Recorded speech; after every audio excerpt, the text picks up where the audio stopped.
Hi,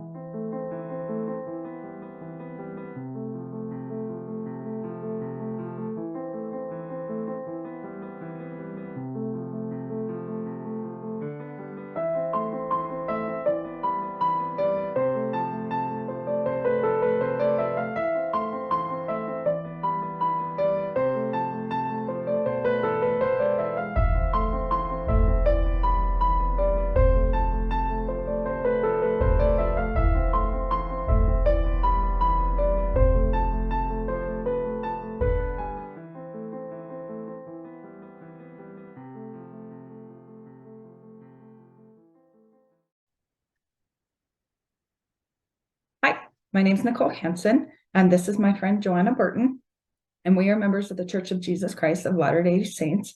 And on this channel, we're learning to pattern our lives after the holy order and pattern of God as we see in his temple. And so today, what we're going to talk about is miracles. And what we're going to do is take the concepts up to this point in all the other videos that I've done, just kind of been building on concepts and principles, if you will. And we now are going to try to gear all that into an actual becoming and application, how to make these concepts more applicable. And if you excuse me, I lost my voice completely this last week, but it's actually getting better now. So, but it's still a little scratchy. So we're just going to go with it. But to get started, I'm going to introduce my friend Joanna here, and hopefully by the end of this video, you'll understand why I brought her in. She doesn't even know quite, so she's just winging it with me here. But in some of my past videos, we've been talking about the spirit of revelation, and this is really kind of the final one of the final tie-ins. Everything we do going forward is going to be based on the spirit of revelation, so it's always going to tie in. So watching those videos is the key that kind of brings it all together, which I think is true for the gospel as well. And so today I just kind of want to finish up the basics of that by actually working into the application of such things. And so I talked about, in the first one I did, the spirit of revelation, I did with my neighbor, and we talked about how we as a community kind of grew to learn the spirit of revelation together as well as individually. And to me personally, the spirit of revelation in my own life, Joanna here embodies that for me. And if she doesn't realize this, but like if the Lord ever kept sending me an angel, it was her. And so I want to share, just to begin to kind of recapture some concepts or ideas by sharing some experiences that she was for me through my journey. And then we're going to review those concepts. And then we're going to talk about miracles and application towards miracles. And I don't know if many of you remember in recent conferences over the last couple of years, President Nelson asked us to study miracles and expect miracles. So a lot of these things for me have built in trying to follow that counsel and actually learn about miracles. And I'm actually just going to throw this out here. I don't know if you've heard this one, but was Cleon Skousen gave a talk about the atonement. That was a real eye-opener for me. Specifically, he talked a little bit about Moses in there, and that was the eye-opener for me about what God actually does want to utilize this power within you and help you become this vessel. So, that's kind of what this whole channel is about. So let's see, I had so many experiences with her. I'm going to start with one that so I'm going to have to drink a little water on the way. One that well, no, I'm going to back up a little. So I had, and I'm not going to share too much because a lot of this is very personal, but in 2020, I think a lot of us went through some kind of an awakening. And for me, it just kind of felt like I didn't have a lot of people to talk to about some of the things that I felt like the Lord was doing in my life, and which I think is purposeful sometimes, so that we can better get to know him and rely solely on him, which I did. But then he then often works through other people to fulfill his purposes. We are his hands and his tools. And so I remember one night, I had felt pretty alone for I don't know, 7 or 8 months, and I just prayed. I said, okay, I think I need some friends. I think I need some kind of friends. And Joanna sent me a Marco Polo message. So Joanna sent me a Marco Polo, and I remember I was kind of confused by the Marco Polo, because we were talking about music and needing to make some music, or you're going to help me with some music or something. And we had discussed we'll have to get to it in a month or two, kind of busy.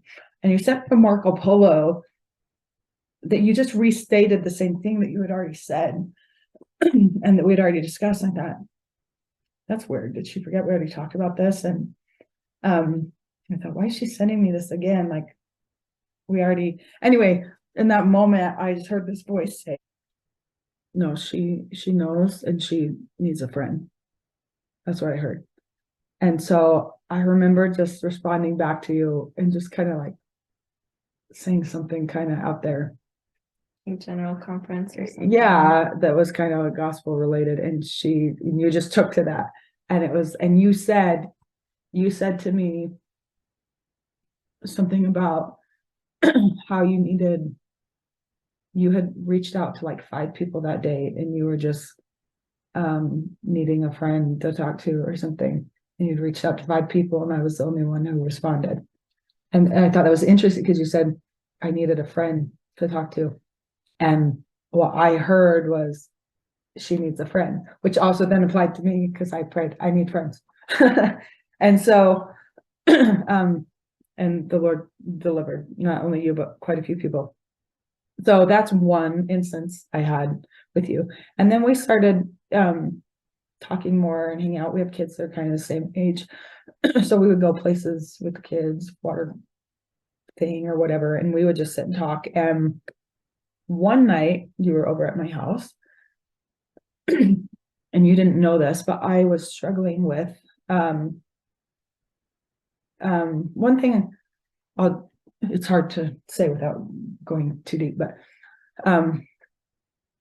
symbolism to me is a way that God speaks. It's a universal language. I didn't know this a few years ago, but he can give, one message. So he can give 1 million different messages to 1 million different people through one symbol. I think we always thought, well, this person has this interpretation, this person has this interpretation. So then we choose to just disbelieve and well, what's the point of even trying? And actually, that's in fact the point. It's God will impress on you its meaning, but when we kind of learn to speak with God, there then kind of becomes a deception, right? And so I had seen some symbols and I was confused. And the only reason I'm going to share this, because I think this attests to a lot of people struggling with the faith, and hopefully might help some people. But there was some symbols I had seen maybe the dark side of, and I had seen one I'll use that's really popular in dark stuff in the world, like horror movies and stuff, is the pentagram, which is the star with the circle around it. And it's often portrayed really horribly in pagan cultures, and people will carve it into themselves and things.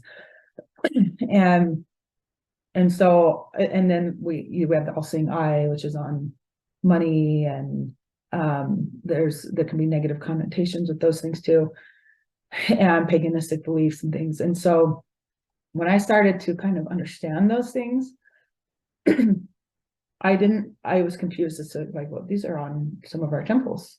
So I'm confused, because I had maybe waken up to a little bit more of these understandings, but didn't but had only seen the one side, which I think is maybe one interesting factor of like, who is it that gives Eve the fruit and wakes her up? It's the devil. And you know what, when you have more knowledge, maybe you're more susceptible to things. And so then becomes a journey of a straight and narrow path, right? Too far one way, you're in disbelief; too far another way, you're in paganism type things. And we see both sides of that all the time.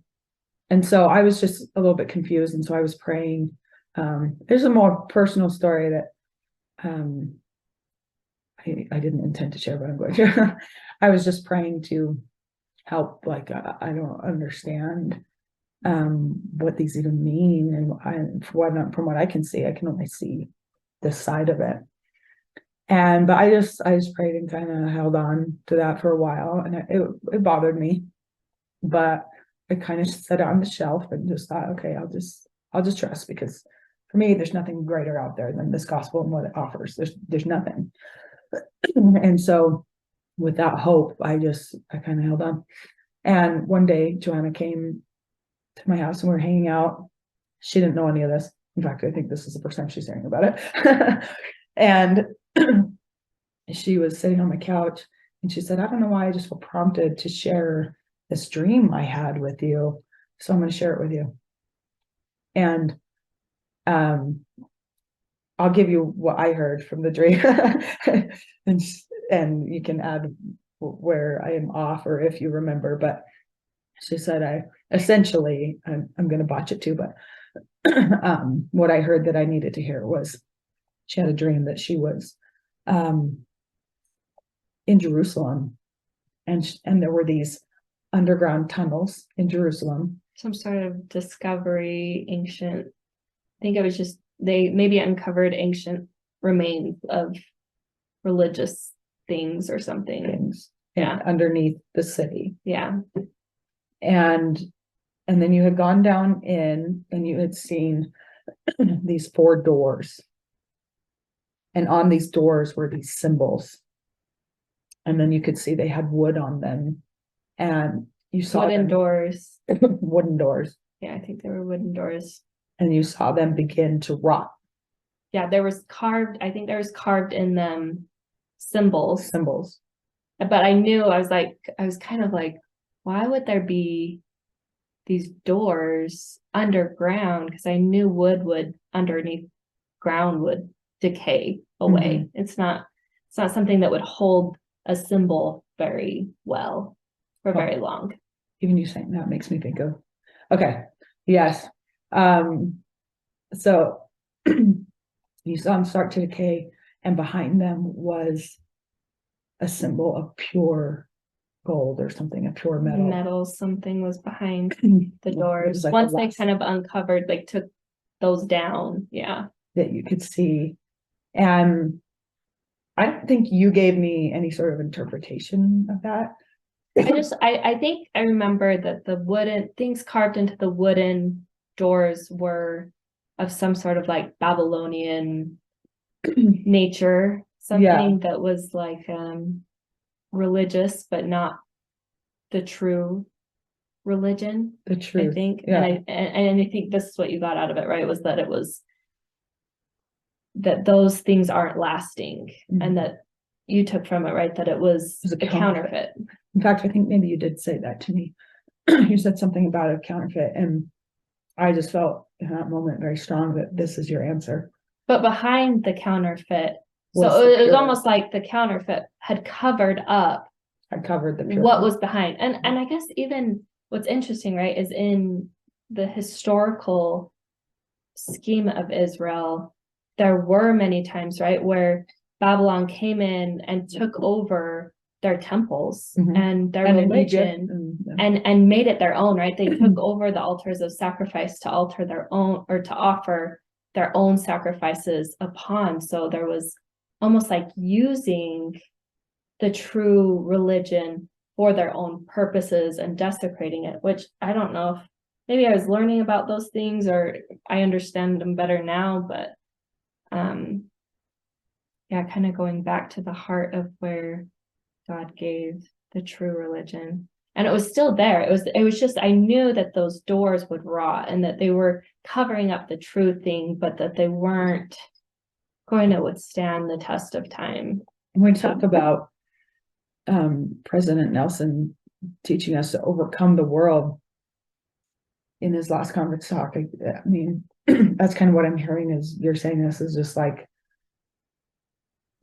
you have to overcome the counterfeit. You have to see the celestial image of it, which is hopefully what we're trying to do here on this channel when we pull up that temple diagram. How do we know? There's so much counterfeit that is so close. I mean, it's wood. When you start to see the devil's plan, you're like, man, that is exactly like the scriptures, but just not right. And how do you know the difference? And I think the temple is what we test that against. And the doctrine of Christ there. Well, if you've ever felt confused the first time you've gone to the temple or haven't been in a while, it's so different from the world. And even we're not ritual and ceremony is kind of something that's rooted in the past, especially the ancient past. And so we're kind of going back to a different time and era. But I realized maybe the temple is the true form of reality. It's unchanging. And this world history. is what I'm comparing true reality to. And that helped me change my whole perspective of, no, this is where the truth is. And I've been the one kind of indoctrinated into the world and trying to get out of that so I can see what is reality, what is truth. With a pure perception, which is the last video I did on Revelation, is kind of becoming a Urim thumb and gaining clear perception. And so another thing you said I just wanted to touch on was my husband and I, when we first got married, we went and did a Book of Mormon tour down south in South America. And well, we were just in Cancun, but the one thing that stood out to me at that point, they said this is way past what we were seeing there was way past Book of Mormon times, but they had these ruins, and he said you can tell kind of one clue of the era for us religious people and in what time frame this was in. This would have been during the apostasy. And he said because they had you can see the structure of Solomon's temple there. And people would, the campus of Israel, they were outside of the temple, and then get a picture here better, show that, but I have to do a screen share real quick. Okay, share screen, there we go. Typical diagram here. Okay, so like they would camp outside here, right? And then in here was where they go make their sacrifices in the holy places. Well, in South America, they said you can tell it was during the apostasy or how corrupt the people were, because you could tell they'd start to live inside here. And then where we went, they had uncovered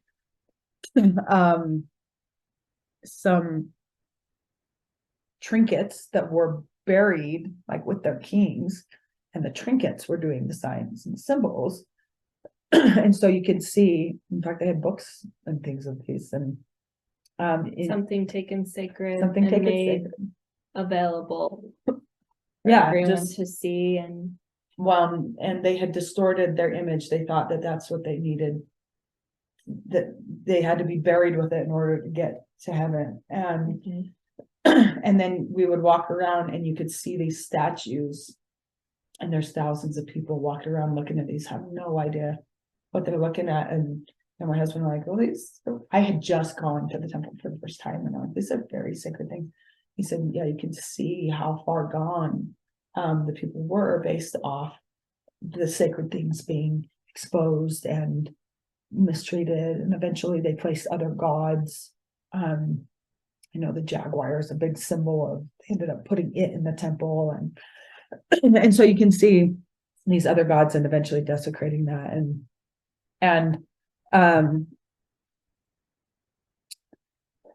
So anyway, I just the whole point with you. That's not what we are talking about today, but I just wanted to share this. That was something I was really struggling with.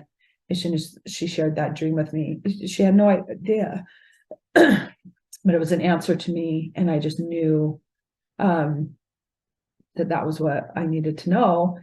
And then it was like, oh, that makes so much sense, actually. And it helped me discern going forward to be more clear of like, okay, there's opposition in all things. Like if something's bothering me and I'm seeing it like this, if I just wait on the Lord, he will give me this, and I'll have such a greater understanding as to why, because of our sorrow, we can know joy.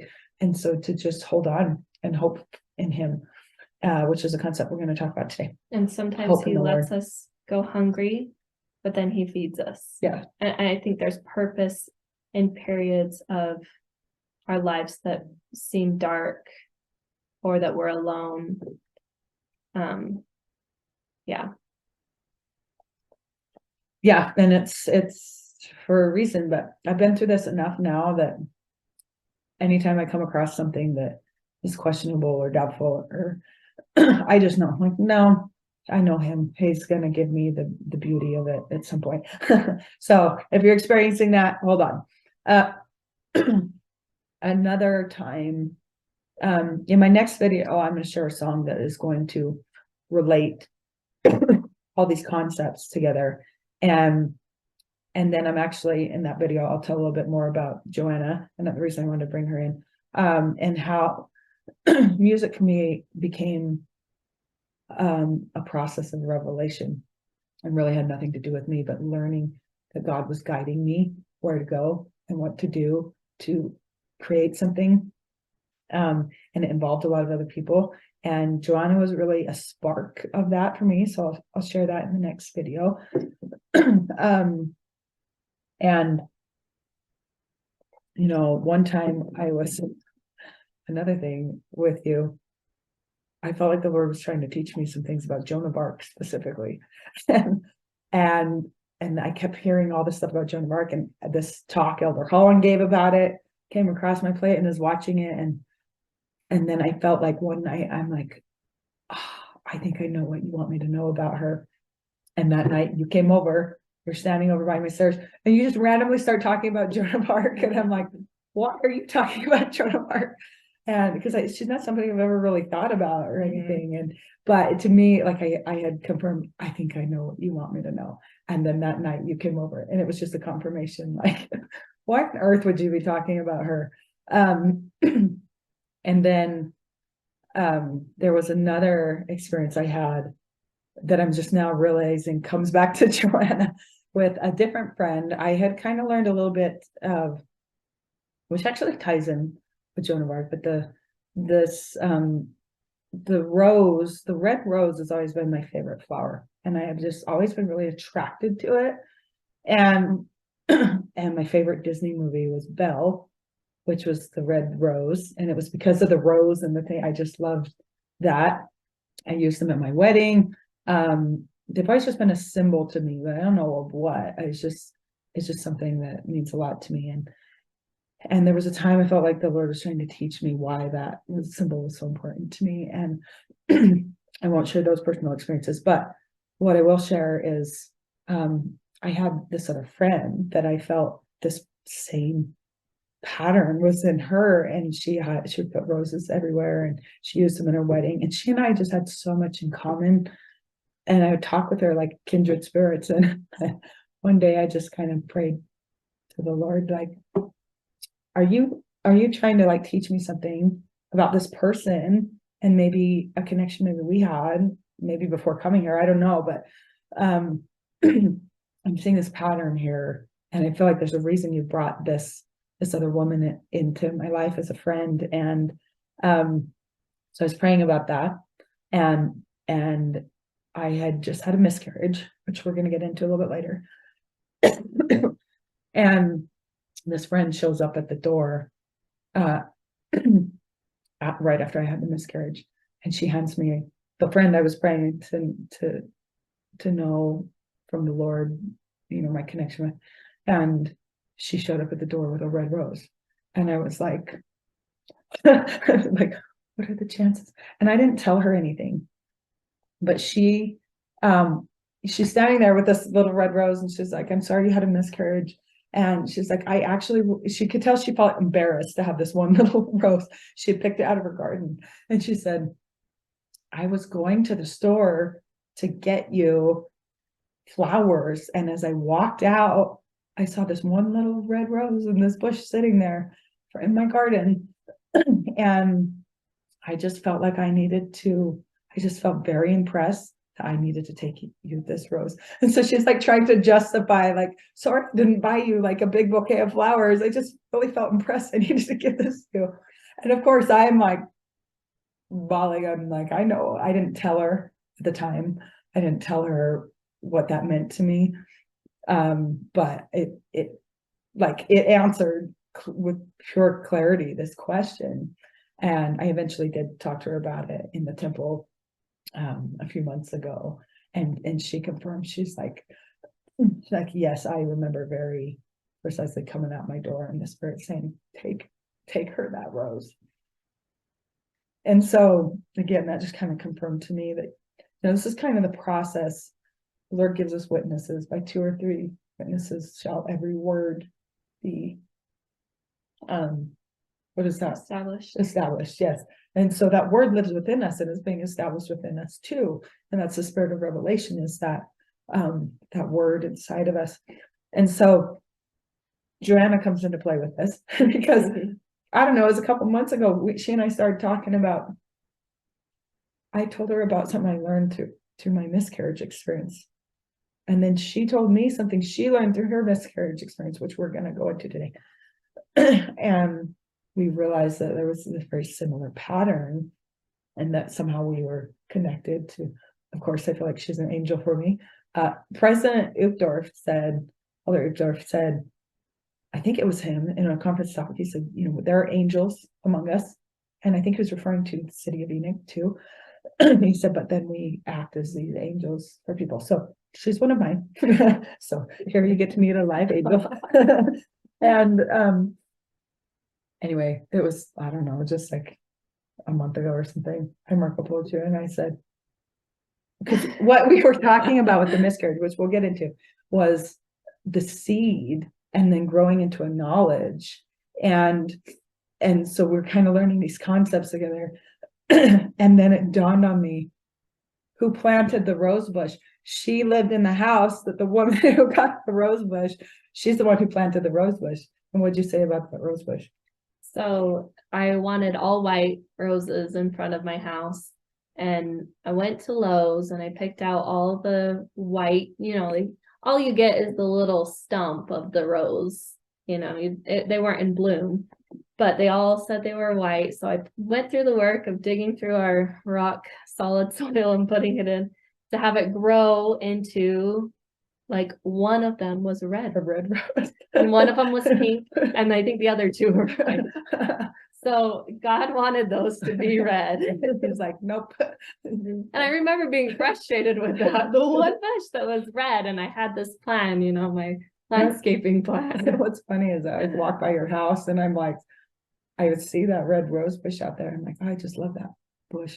And who knew it was going to be a message for me? And one thing I've learned about Revelation is if it's true and it's revelation, it will continue to expand. It will be eternal. It will continue to keep giving revelation upon revelation. So that's why I'm like, wait a minute, who did that come from? It came from you.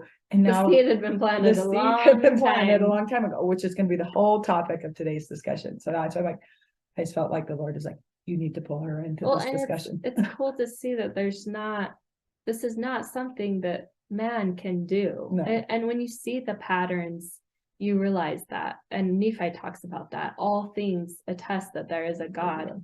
And it becomes a knowledge to you because you've just seen it too many times. It's not a belief anymore. You see how the earth and the world and even the way the church operates, your ward and how callings fit together. It can't be orchestrated by man. It's like when you have eyes to see, you see it. When you have ears to hear, it's loud and it's amazing. But it's cool. It builds our faith when we get together and we share these experiences. The Spirit wants us to share how we're learning, so it continues our growth process. And what's the scripture say? When two or three are gathered in my name, so am I. Also referring to Christ being in our presence when we. And again, this to me just depicts Zion once we realize how connected we are. It's one thing. So the basic example maybe that we're given of this is the solar system, right? And Christ is like our sun, and everything moves in coordination and in perfect harmony and rhythm. But we're so blind in seeing this in our own lives, in our own experiences, that coordination is happening all around us. And once you start to be aware of it, it's like it turns into a knowledge. And we go to Alma 32:34, where it talks about your faith is now dormant because you now have a knowledge in that thing, and they're very different. And so we're going to talk a little bit today, working from faith, hope, and charity. I do want to add a little bit more to that rose story, because again, it keeps giving. But the friend that she ended up singing a song for me at Christmas time, which I think I posted in a different video. I just want to do a little Christmas message, and her and this friend were already singing the song for an event and that I was doing, and so I just recorded them while they were singing it, and I had to look up the music to put it together. And when I looked at the album cover, it was it was "Oh Come, Come Emmanuel" was the song, and the album cover was a red rose going through the crown of Christ. And I was like, what are this is the same friend singing the same song. And so anyway, we pulled it up, and she's like, we looked at each other like, oh my goodness, what are the chances this would be this? Because I told her, I'm like, just picking an Emmanuel song. And she's like, oh, I really love this one. We pull it up. It took two of us to realize. Yeah, I told her which song to pick. She picked the version. And then anyway, in fact, this necklace, she gave me this for Christmas. It's a little rose. So perfect. Anyway, I just thought that was a fun story I'd share, that we haven't figured out yet how it's all connected. We're still waiting for that expansion of revelation. But we do see some patterns here in learning about the seed being planted, and Joanna was that seed. And miracle coming about, and that was planted by God a long time ago. Exactly. Yeah. So so I'm gonna recap a few concepts from previous videos. If you have not seen them, or if you have forgotten, these are really important. And one of the it's all got to kind of come together for application purposes, but which I think is something President Nelson wants from us when he says study miracles and expect them. And he said the greatest manifestations of the Lord's miracles are ahead. I mean, he's done some pretty big he parted the Red Sea, like he raised people from the dead. So to say that they're ahead, and in fact, there's a scripture, sorry, this is all kind of winging it, so I don't have all this ready, but there's a scripture somewhere where Christ says, those that believe, all them that these things that you see me do, even greater works will they do. Either greater works will they do that believe in me, or something. Maybe somebody knows. I'll try to find it and maybe post it somewhere. But that's a lot of promises, and I think the endowment teaches us a lot about who we are and what we're to become for the days ahead. So we're gonna try to do some applications there. Okay, so some of the concepts we need to go over first before we get into our discussion is one of the first, like I said, my videos are going to build up to things. And so one of the first videos I did was using science to prove that God exists. What the biggest thing that we portrayed there was, well, if we talk about it in scientific terms, there's a point where the potential energy field manifests into the physical realm. They call that, for any scientists out there, they call that the wave function, where something will collapse and not be an appearance, and then it will be something that you can see with the eye. And that they have done a lot of studies and tested that the way that happens, I'm not going to go into all here, you're going to have to go watch that video. But essentially the concept is the way that happens is they've been able to monitor heart frequencies and mind frequencies, and with a EKG and an EEG, and when they get a perfect cohesion waves in process there, that the viewer can then manifest something physically from what they call the wave function to the physical world. The electron essentially appears from the wave function into the physical world. And so maybe a better way for us to say that is the spiritual realm into the physical. Maybe another good study, just on your side notes, is Ether 12, and where he talks about by faith all things are manifest. And then the next concept being the spirit of revelation, Doctrine and Covenants, chapter 8, verses 2 and 3. I think going off memory here, I'm pretty sure that's it. Where Christ says to Oliver Cowdery, I will put this in your heart and your mind, and this is the spirit of revelation, and this is the spirit by which Moses parted the Red Sea. Okay, so right there, it's kind of like, well, he's kind of planting the idea inside you, and when your mind knows it and then your heart feels it, that's when you gain a knowledge, and essentially whatever that thing is that he's planted inside you parts the veil, manifests into a miracle. I also think very symbolic of that moment with Moses, Red Sea parting, a parting of a veil. And letting us be a part of that is pretty cool. Mm-hmm. Because who are we? And this kind of what sets us apart from other Christian religions is that, we're children of God, and we believe that we're here learning to become like him. That we have divinity in us, and that's what we're aiming to become. And faith is, this world is a trial of faith that teaches how to rent the veil of unbelief. Rent the veil of unbelief, yes. And that's what you're doing when you rent that veil of unbelief, is you're manifesting his word, the spiritual to the physical. Obviously, we're not doing it of our own abilities, because who planted it there to begin with? Yeah, he's always through the power of Christ and the priesthood. And we'll talk a little bit about the word too with this. And sorry, it's my daughter. The word made flesh. We know Christ is the word made flesh. John 1, I think, is where we learn about that. And so I don't know how much to go in there with the word. I might do a whole video just on the word itself, but keep that in mind. For example, I'll give a little bit of an example on a computer screen, like say your Facebook page, or anybody who's a computer programmer would know this really well. That what you see on the screen, like a video game or your Facebook page, what you see is the visual, but what it's made of is coding. It's made of like word.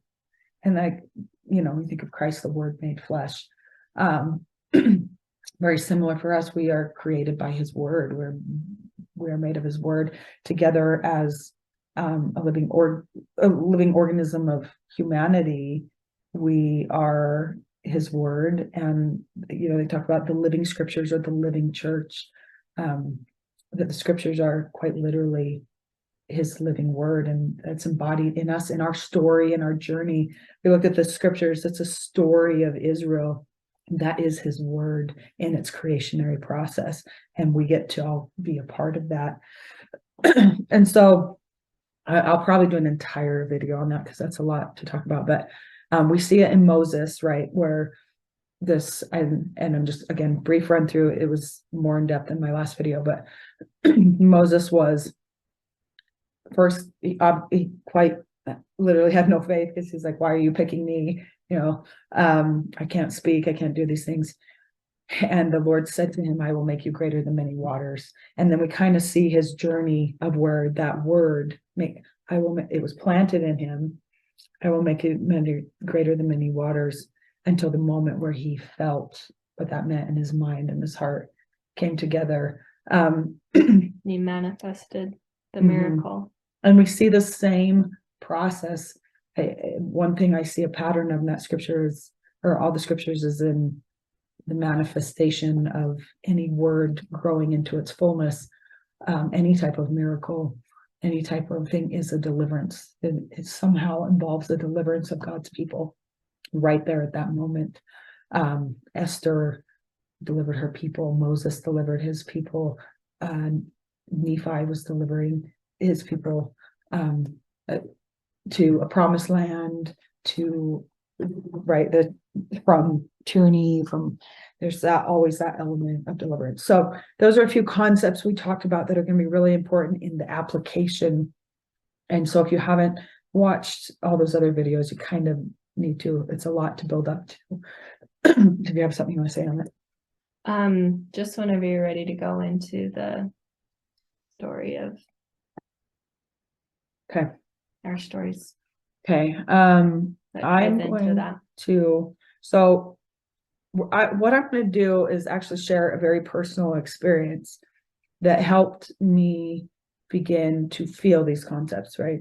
I had started to learn these through taking the advice of President Nelson, setting things, experiences I had where I started to realize the Lord was planting all these seeds along the way of my entire life. But then when I began to feel certain things, and then what kind of happened in my life after that. So, don't normally share too many deep personal experiences. This one, I can be pretty big with and get the concept out. And so I will with that. And then we're going to dive into the temple diagram because I want to point out these phases and these stages of what we're talking about here in relation. Moses' story, again, I went more in depth at this in the last video, but we see Moses' story here in his Moses tabernacle, right? The atonement, right? There was the Passover, and then they had to part the Red Sea, and then they went into the wilderness for 40 years, in which the Lord was their light as they traveled through the wilderness, and then he also gave them the manna, and then Moses offered up incense, right? And the goal was to take them into the promised land. And as we read in D&C 84, which President Nelson pointed out very clearly, that would prepare us for 2020, that section that Moses was trying to prepare the people to see the face of the Lord. And so that would be that second veil there. And, we see the story in the early church. And this is why you can't deny this, because the pattern is the same every time. The story is the same. People get it wrong. People do bad things. Even Aaron, when Moses came down from conversing with the Lord, he comes back down, and now the people are worshiping false idols. And Aaron's like, I didn't know what to do. They wanted to worship an idol. And it's like, so we put all these judgments on people, or we're supposed to be leading us. And that's the journey of all of us. He's growing all of us individually, and we all get it wrong. But you cannot deny the church is true when you see the pattern's been the same every time. The pattern is following, it is following God's pattern. And so the doctrine of Christ. And this is like his archetype. The temple is his, what do you call it? Blueprint. Yeah. And so this is what we can test things against.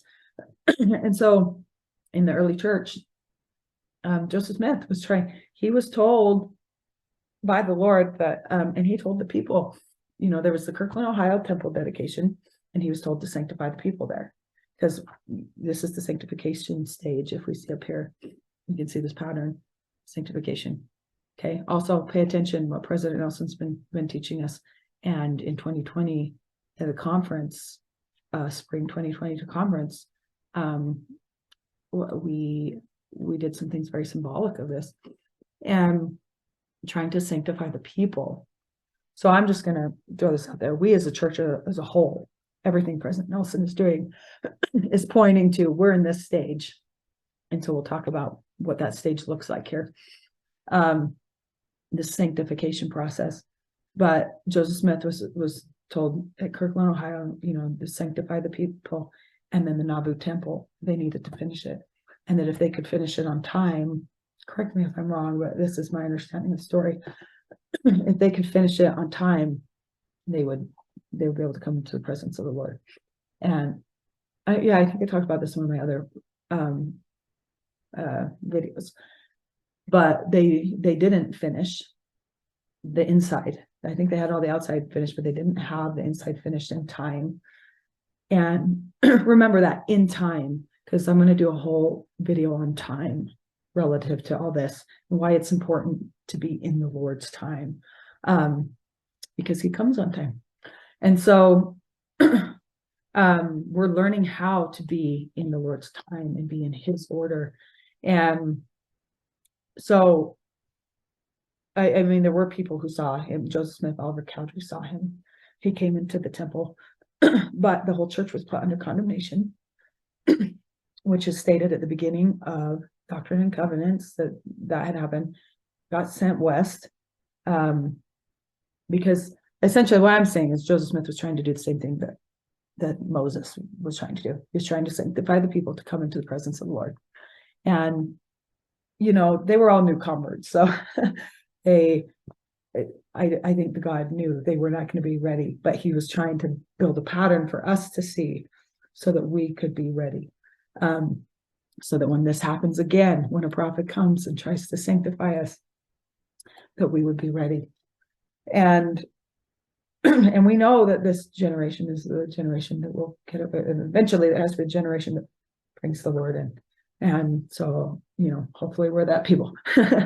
And I can't remember what my point about that was. So Joseph, well, then he was taken from them. Moses was taken from the people. Joseph was taken, and we got sent west in I listened to a woman talk about this. She said in 1980, President Benson told us that the church is still, he gave a talk and said the church is still under condemnation for not truly understanding what the Book of Mormon is really teaching them and what they're capable of. He has a talk in it. I'd have to pull that up, but essentially, like 150 years later, we as a whole are still under condemnation. We haven't removed that. And she mentioned there's been nobody who said that condemnation's been left, no prophet who said that condemnation has been lifted yet.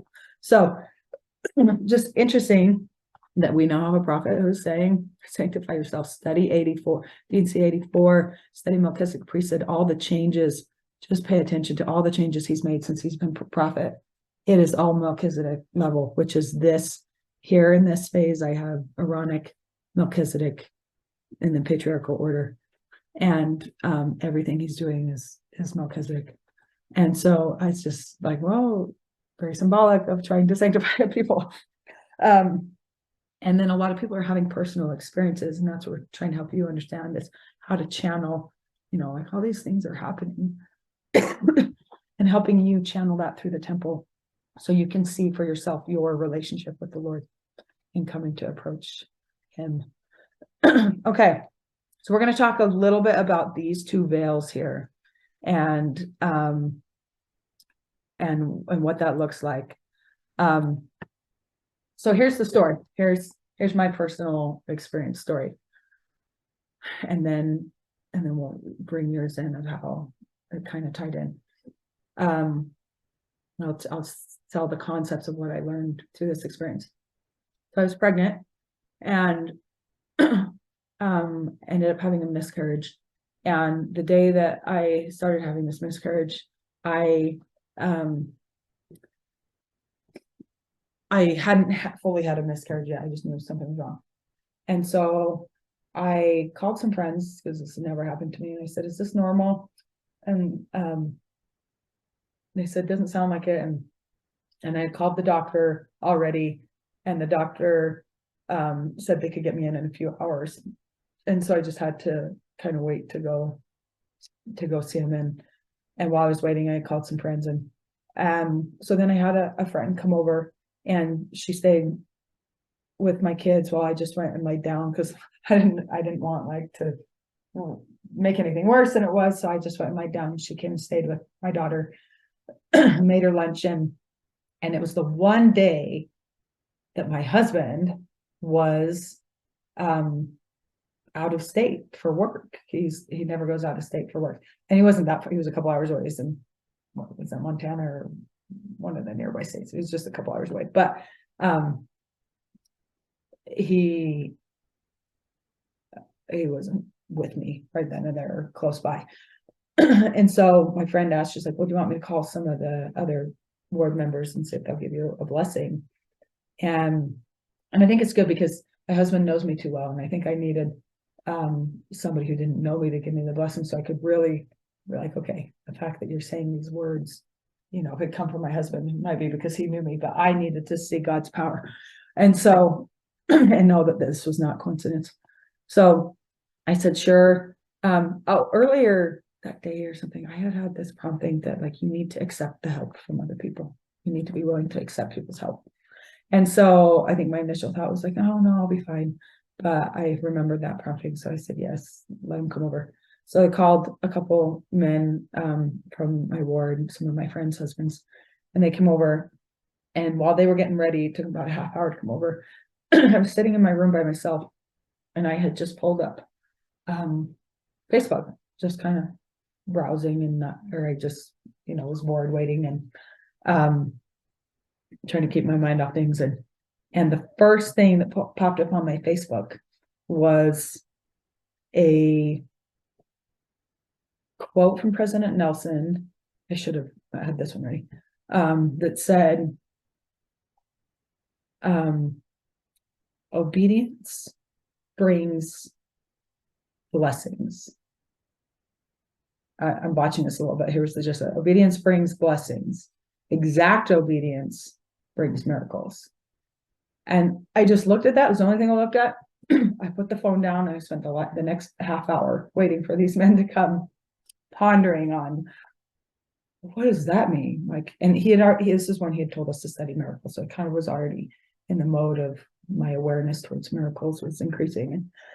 And like, so what does that mean? Like, how on earth is anybody exactly obedient, or how do you know? And I'm like, I remember just kind of pondering and praying in my heart, like, how do you know? How do you know if you're being exactly obedient? Or what does that even mean? I mean, following the Lord, I guess, getting revelation and following through with it. And so I was, pondering all this for like 30 minutes in my mind. And then these men came over, gave me a blessing. And in the blessing, he said, and just so you know, I did not pick up on this right away. It took me a minute before it hit me, because I was just trying to listen to the blessing. And so I was just kind of in that mode of just listening. But in the blessing, he said, and I really keyed on this part, but I hadn't put the pieces together yet. He said, because of your obedience, and then he paused for a bit. And he said, your exact obedience. And then he continued on with the blessing. And really, that's all I remember of it, was those phrases. And so I was just trying to listen to the blessing. And then it was time for me to go, and I was trying to get out the door and get going, get in the car and go to the doctor. And on the way to the doctor, it hit me. That phrase, exactly. I'm like, I just spent 30 minutes pondering about it. He said that in the blessing.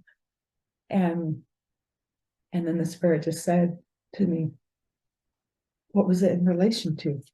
And I thought back to President Nelson's quote that I had seen. And he said, miracles.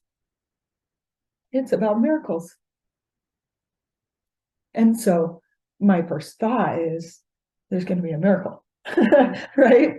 And obviously, you already know this is about a miscarriage, so that wasn't the miracle. And but that was my thinking. It was like, okay, so now I have this hope of like, okay, there's going to be a miracle. So I went to the doctor, and she did a scan, an ultrasound scan. She said it looks like the baby stopped growing quite a few weeks ago, and it's going to miscarry. And so, of course, at that point, I'm like, we're okay. But I feel like I know the Lord enough that I'm like, I don't understand your ways, but you're trying to teach me about a miracle. So maybe there's still somehow going to be a miracle. Maybe the baby's going to come back to life. I don't know. And by that night, I had miscarried.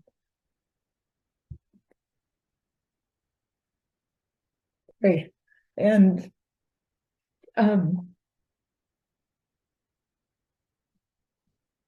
then what happened was I had this, actually the tears are actually really helping my voice. This is good. I had this vision in my mind of the Lord putting a seed in my hand. And he said,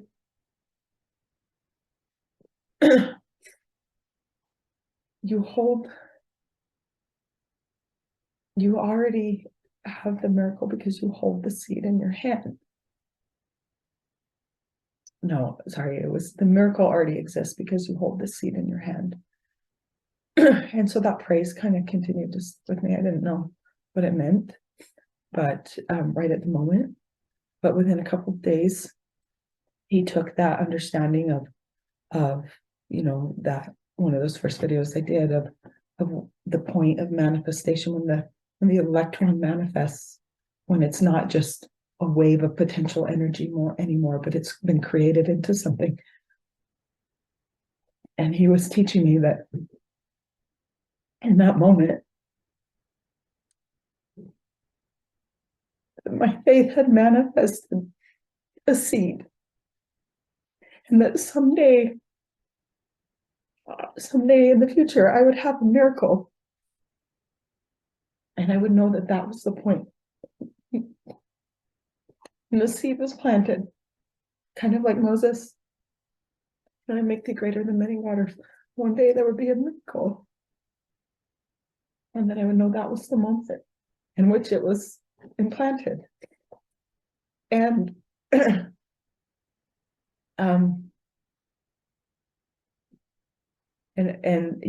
with God, time is totally different. Time is not what we think it is.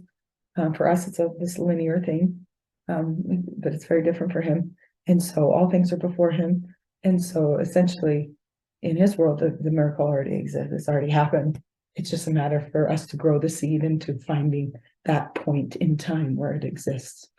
Okay, and we're going to talk about that in connection with, in my last video, we talked a lot about the brother of Jared and the miracle that then brought him through the veil. And I'm going to relate my experience back to that moment, because for me, it always, when that happened to me and I saw that seed hand and his hand in mine, I always felt in that moment very connected to the brother of Jared's experience when he saw the Lord part of him. And so I'm gonna tie back to that in a little bit, but sorry, I'm a crier. But it is helping me not cough. So that was a big concept I learned, that he was telling me, I'm teaching you something. And this is a moment where your faith has manifested something, a seed. Okay, so do you want to share is now a good time? Yeah. Okay. So we've talked about these experiences together and how they overlap. And I love how Nicole and Matt talked about Zion being this idea of, as we share our experiences and feel the Spirit, we are edified by each other. because we're given pieces that complement each other and expand our knowledge, and we need each other. And Nicole's told me, come and don't come alone. Come to God, but don't come alone. And that's something that Nicole has taught me. So my story, I also went through a miscarriage, and it was a new experience for me too. So I asked my husband for a blessing, not knowing what was going to happen. I didn't know I was miscarrying. And in that blessing, he said that the baby would be okay and that I should rent the veil of disbelief. So I thought, okay, I'll just muster the faith to bring about this miracle, very similar to what was going on in Nicole's head. Mm-hmm. And so I did. That day I had a lot to do for my calling, and I thought that by moving forward with the things that I needed to do for my calling, it would be kind of demonstrating, right, that the idea that faith is action. And so I was, okay, I'm going to act, and I continued to act. I was like on the way to the church when I knew I was miscarrying. And so I had to call some people to kind of fill in for me, and I went home, and I was confused because I believed in that blessing, and I wasn't doubting that blessing, but the evidence before me was telling me that I didn't understand what was meant in that blessing. And so sometimes, you put things you don't understand away up on the shelf for a little bit until you understand it a little better. And through talking about it with Nicole, we've begun to understand this framework and this process of how a seed is planted by God in our lives, which contains what is needed for the miracle to be brought about. And as we nurture that seed, it does bring about the miracle in the right time and in the right way. And so understanding that process alone gives me the trust that what is manifested in the physical world as a seed was created spiritually, and one day will take the physical form of the manifestation. And I think these experiences we've had are meant to teach us about miracles. Mm-hmm. And it's not necessarily just about the miscarriage, which I know women still need the support and understanding that comes from those difficult situations. But mainly, I think these are meant to teach us about miracles and about rending the veil of disbelief. And I mean, pregnancy, if you think about what, we're doing, is we're bringing about these seeds, and we are bringing life into the world. We're manifesting a miracle. Mm-hmm. And we're the body or the vessel that does that. Mm-hmm. And that is a miracle. And so even to use these examples of miscarriage to show what Christ is doing with these seeds and bringing forth the miracle, that's what we're doing when we're bringing life into the world. Bringing forth life. And so I have it's a piercing a veil. And that's exactly what happens when a child is born. They pierce a veil and they enter a new world.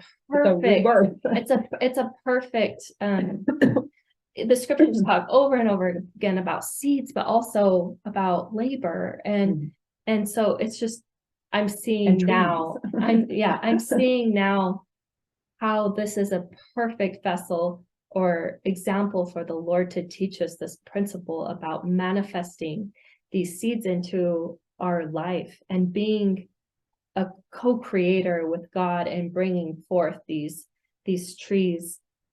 And so I've thought about that blessing and, well, what does renting the veil of disbelief mean if what I did then wasn't it? Or having the baby live in the way that I thought, if that wasn't meaning that the baby was okay, because there's something more there. Because I know I have a knowledge enough that I don't necessarily need to question my belief on God, and the kind of person he is. Yeah, that didn't necessarily, I didn't understand it and I was confused, but that doesn't necessarily mean that I change my belief on who God is and took that his to mean, words. I don't know enough. I need to seek more understanding. Yeah, it didn't necessarily that's called rock my meek, belief. which means being teachable, right? And those are the people who will inherit. Because I have too much experiences outside of that one to make me think that it was God that was wrong, or that my husband wasn't receiving revelation, or it's kind of like whatever. The story I said in the beginning with when I was seeing the counterfeit first and understanding the counterfeit first, enough experience that taught me, hold on. And there's more beneath the counterfeits of doubt. Doubt is a counterfeit. It's not of hope. Yeah. And so I, digging into, okay, so what is the veil of disbelief? And I think it's that thing that stops the process of growing that seed, because we turn our minds on to receiving the promptings of the Spirit, and receiving the promptings of the Spirit is what nourishes that seed and brings it about. And even time can be, we kind of maybe get held up on time. Like, well, if the miracle doesn't happen now, then the seed was bad and we throw out the seed. But what if renting the veil of disbelief involves holding on to that hope and that trust and that faith that it can withstand time, so that seed can be manifested later, because I haven't cast it out. I haven't cast out the idea that baby that's not alive, that seed is gone, is not still on existence waiting to manifest somewhere at some point in time. And the idea, right, that God will allow me, if I rent the veil and hold on to that hope and allow the Spirit to continue to work in my life, that he will allow me to be the agent that brings that seed through a miracle in a different time into a physical manifestation, which it's hard because we can't fathom. We just don't have the ability to comprehend how things can be brought about. We don't quite have the same creation power that God does, but I think that's what the blessing was meaning, was rent the veil of disbelief, the things that you don't understand, hold on to what I told you in the beginning, that baby is okay. The baby will be okay, and obviously there's not a lot of detail in that, but maybe that was meant to be for a purpose. But rent the veil, hold your faith, hold the seed, and nourish it until it does manifest, which is a perfect example of this concept with our miscarriages. Yep. And so we're going to kind of lay this out a little bit more. It's one thing to feel it and have gone through the experience, but then how do you portray that? And the temple is a good way to do that. So we're going to pull up the temple diagram here and maybe try to portray this concept through the temple diagram. Now, this is, if you watched my last videos, we talked about what God is showing us here is a pattern of creation. And what he's given us is this blueprint of creation. And I talked in the last video, like with the Moses experience or any word, the big understanding from the last video was that every word of God will go through this creationary process, every word inside you. And again, until you have a knowledge in that thing, until the faith becomes dormant and you have a knowledge of that thing. So we have this faith stage, this hope phase, and then this charity, pure love of God is often associated with a knowledge of Christ, a knowledge who God is. Again, Alma 32, you now have a knowledge in that thing. So, and he's doing this in so many things in our lives all the time, and everything in our life, I just kind of feel like everything in our life we have to bring to the veil, and for it to become a knowledge. And then we do it again in another area in life, and we do it again in another area, until we start to identify who God is. We start to gain a knowledge of who God is. And then all these experiences culminate into an understanding of who God is. Because you can't have faith if you don't know who God is. And you said something to me when we were talking about this, something your husband said or something, that he said to you, like, well, it wouldn't be faith if you knew it. So you got to go through faith first before you can know it. If you knew it, then you wouldn't have faith. And time, again, we're going to do a whole concept on time, a whole video on time, but time is given to us to go through this process, to repent, to come, and time quickens. Just hold on to this idea for a different video, but time quickens in that thing. Think of a quickening. It's a word I love. Quickening your understanding. And it's that quickening that brings it to the veil, the quickening of understanding that comes through when you know something, and then you feel it, and it comes together, and then it's a knowledge. God gave us time to grow. The concept of time, though, because he doesn't have time like we do, but he gave it to us as a tool, just like I talked about, holding on to that faith and hope through time. Like, time was part of the nurturing process that was necessary to not have that thing immediately manifested to me. Mm-hmm. It's like when Christ said, be ye perfect even as your Father in heaven is perfect. I interpret that to mean he just made it possible for us to do that because he spoke it. And once he speaks it, there is a path to it. Mm-hmm. Because, like you said, he is the word. Everything he says will be manifest. Mm-hmm. I mean, at a given point in time. Yeah, he gives us the agents to be an agent, an agency to bring forth these miracles. So he's giving us like co-creation. Exactly. Because we can now stop that miracle from happening, or we can allow it to happen. Like him saying, be ye perfect. It's a command.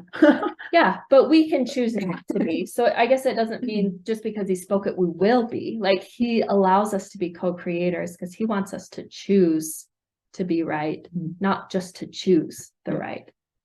So that's an interesting point of how time is so important. And time, I mean, I don't know how it's time. And I didn't know if I should do the video on time before I did this video. And now I'm kind of feeling like maybe I should have, but it'll come soon. But time is this concept that really is linear to us. And it's a distance between us and God. And so if we have something that and I'll expand more on that in the next video, but if we have something that is, gone, if we look at this one eternal round, okay, this celestial kingdom, terrestrial kingdom, and telestial, that's the representations here of Moses' tabernacle. If something goes out, it's created spiritually. All things are created spiritually before physically. It teaches us that in Doctrine and Covenants, which again goes back to the quantum science video that quantum plane is created, and the potential is created before the physical is created. And we see that pattern with God, and spirit is created before the physical, and it goes out and manifests and gains that physicality, but then needs to come back into the presence of God. And that's really our journey here on life, as we came to get a body and then ascend it back to heaven. And that word, as we do that and go through that journey, there is a distance from God that happens that creates time in between us and him. But as it comes closer, again, keep this concept in mind for the video on time I'll do, but as we come closer into his presence, there's a quickening, there's an exponential that happens, and there's a thing in time that happens that then we're coming to find that point in time where we find Christ, where we find the miracle. And as we see in Brother of Jared, we find the miracle that then manifests the greater miracle, which is back in the presence of Christ. So we'll talk about that a little bit more. Let's get into this concept here. So a seed was planted. Okay, this is the process of creation. Okay, my husband is a landscape architect, so he is a creator. He designs things, and so keep that concept in mind. We're all creators in some way, whether it's music, right, architecture, drawing a piece of art. Oftentimes we hear about like Christ compared to like the molder of the clay, and like he can see the potential inside this clay. He can see what it's going to manifest to. We can't, but all these things are patterns of creation. And again, one reason I feel very passionate about teaching people this is because I think when you start to see these concepts, it is easier to pick up your own dreams. Like for me, and when I talk about music and how this kind of happened for me, it was so much easier for me to go in that and pick up music, because I mean, you realize it has nothing to do with you. It has everything to do with God. And when you work through God and his patterns, things come about. And so learning how to apply this in everything that we do in life, I think this is going to be like the millennium. We're going to learn creation through God's pattern. This is what we're going to be doing. And I feel like he's starting to help us understand that as we get closer to his coming, to manifest him and this experience that we'll be going through when the millennium does arrive. But so apply this to any concept of creation that you might relate to. I'll try to intertwine a couple here, but I'm going to talk about like a gardener and a seed, because that's what we're talking about. Planting a seed, and Christ is planting a vineyard, and you are a tree in that vineyard. So this process is happening for us as a people, as humanity, of this whole world, the 7 seals of this earth's life.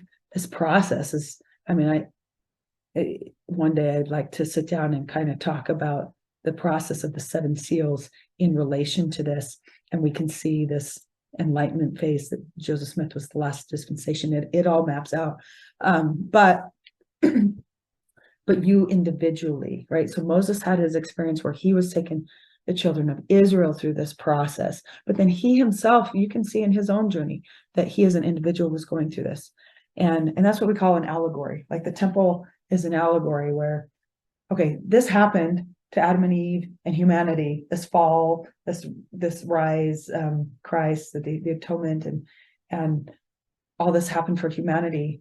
But then also see yourselves in their position is happening for you too. And I've heard the story of the vineyard in Jacob 5 as this same type of allegory. People will be like, well, that's a story about the United States. And other people, that's a story about God and Christ. That's a story about or Christ and his prophets.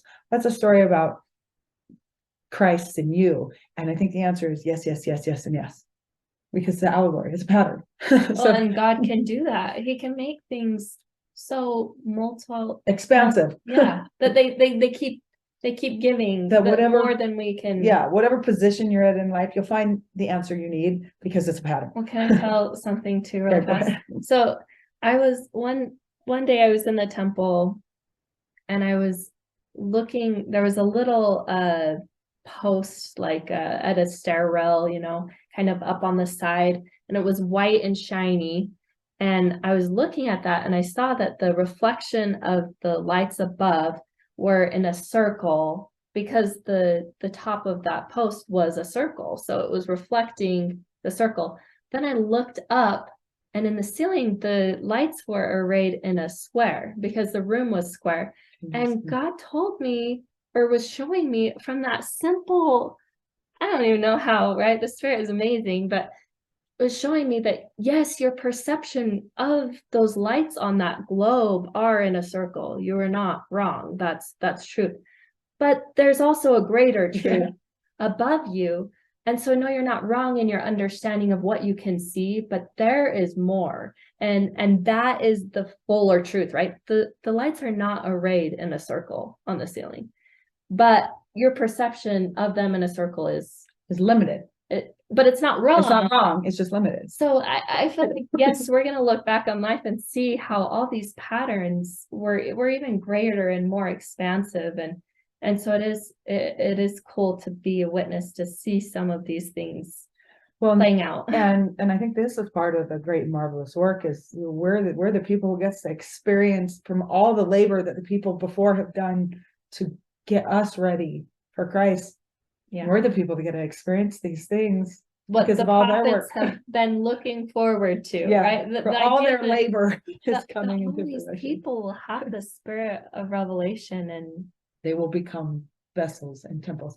And yeah, in fact, I was reading a book on the priesthood in 2020, and they were talking about, you can pick up the dirt and soil from the earth and call it earth, and then you can look at the whole world like on a big scale and call it earth, and like it's the same. And they were saying we often look at the power of the priesthood as just the handful of dirt, and we're missing all this. And when I read that, I realized there was this revelation that had been given to me 20 years ago, and I finally realized, oh my gosh, I've been looking at this like this whole time, and it was this. Yeah. And that's what I'm saying. Revelation should be eternal. It should continue to just keep giving and eternal joy of just like, and it shouldn't ever end. Really. Hold on to that faith, that trust that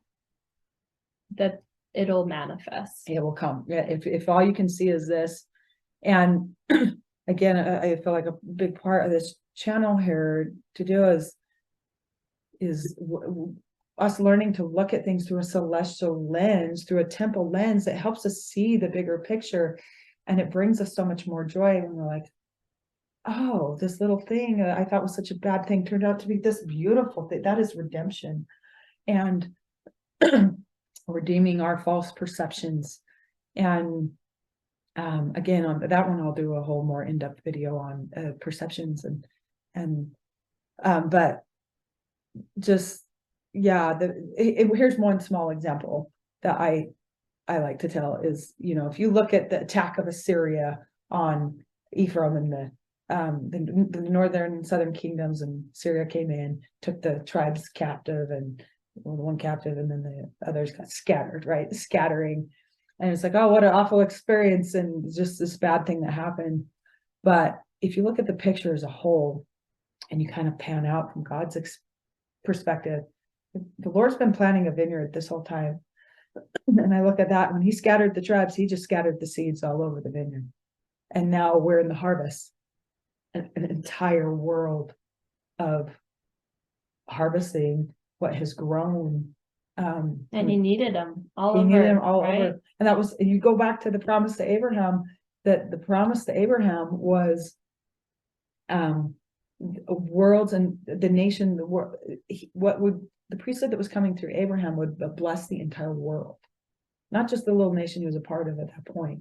Yeah. And like up until now, we're a global society, and that comes with a global dominance of Satan as well as Christ and the wheat and the tares. But we're at that prime part now where, even this whole journey the world had to go through, Adam and Eve fall, but then the fall of the promise of Abraham, when they got scattered, that was a fall for them. But at the same time, Christ is going to redeem that. It was seeds. It was seeds. And the whole time, it was this beautiful thing that's been planted. We had this negative experience of losing a baby, and we're learning it was this beautiful creationary experience that is giving us. It's a time. We go through a time without, but yeah, that phrase, an apostasy time, so to speak, where you just don't know and you can't see. That phrase, sometimes Christ lets us go hungry, but he always feeds us. Mm-hmm. And the hunger is that we gain from those experiences of not having food, makes us want to be fed, and it puts us in a position to be fed, to understand, which we needed. We needed it all along. Yeah. Yeah. And so, and again, this fall is just a process of creation. So, okay, taking this back to the seed, the experiences, the manifestation, and the miracles. So let's use, for example, say we're going to plant a tree, but there's a point in your mind where the thought of that doesn't even exist. There's not even a thought of a tree. The idea hasn't even formulated yet, right? Then one day you might, all of a sudden, something might spark and you're like, oh, I think I want to plant a peach tree. And so now the idea is there. Okay, that's what we're going to call, again, you got to go back to that first video where I talk about science proving God exists, where I talk about the potential energy sphere, okay, in relation to an atom. When the idea's there, right, it's just a potential to become something. It's just, I think I want to plant a tree. Or it's my husband being like, somebody coming to him saying, I need something to be built. And at that point, he's got no idea. There's nothing going through. Then as he starts to ponder on it, again, in my last video, I talked about Oliver Cowdery in D&C chapter 8. His ability to translate was taken to him because the Lord said to him, you took no thought but to ask me. You didn't ponder on this at all. You didn't put that potential energy into motion. Nourish. Yeah, there's nothing going there. And so you just thought you could ask me and it would happen. And so, right, as soon as you have that thought or that idea might be planted in your mind, right, there's the word, something's plant a peach tree. Oh, that's a good idea. Maybe I should plant a peach tree. So you're thinking about it. Now there's a point you start to wield that energy, that potential, where you're like, I'm going to go to the store and get a seed to plant a peach tree. So now you're in motion. Okay. So now we're talking about the faith stage. You are in motion. Where did we go here? This faith stage, I'm going to call that like the potential energy field. Okay. You are acting on a prompting. Okay. The word's been planted in you. And now you're in this sphere, this celestial sphere. You start to, there's a point where you may be doing nothing with it. And there's a point where you're like, okay, I'm going to act on this. I'm going to go do something about this. So you're driving to the store. Okay. Envision you're driving to the store here. And then you go buy the seed. And now you have the seed in your hand.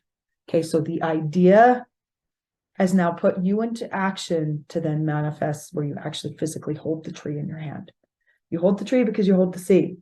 Okay. It needs time and nourishment, but the tree hasn't become yet, but the tree is within the seed. In fact, we're going to get into one really deeper concept here before we finish this off, but remind me not to forget. At Pinocchio, that's the key word. Remind me, Pinocchio. Okay. So you've come, and now the tree. And this is what I feel the Lord was teaching me when he said, the miracle already exists. You hold the seed in your hand. The faith had manifested a seed. Okay. So at this point, the faith had grown into a tree. It had reached the fullness of its cycle in the faith in the faith sphere. If you look, I've got faith written there, and this is the celestial sphere. I'm hoping most people have already got this figured out and have been working with me. If not, you're probably going to have to kind of start from the beginning of my videos. But we have faith, hope, and charity. We're using the patterns of 3 that God has given us. And Moses, Elijah, and Christ. So, Moses is a big symbol of this, but the faith stage has to go the point the idea was planted, right? Somebody said, hey, or I had a thought in my mind come to my mind. I want to plant a tree, right? That's the moment of inception. Okay. I think I'm going to do a whole video on that movie, Inception. I can't watch a movie without seeing the symbolisms and say, oh, here's the counterfeit and here's the real thing. But Inception is such a good one. But anyway, this is the point when the idea was incepted. Okay. And then there's a point you've grown, you've taken the action, and you've fulfilled the fullness of faith. And in one of my videos, I talked about D&C 88, that in each sphere, there's a portion and a fullness, the celestial kingdom, the terrestrial, and the celestial, that you enter in at a portion of that kingdom, and then you grow into a fullness of that kingdom. Okay. But what we're going to see is that the fullness of this kingdom now becomes the seed of the next. And the fullness of faith now becomes the seed of hope. And the fullness, the seed here growing into a tree now again manifests a new seed.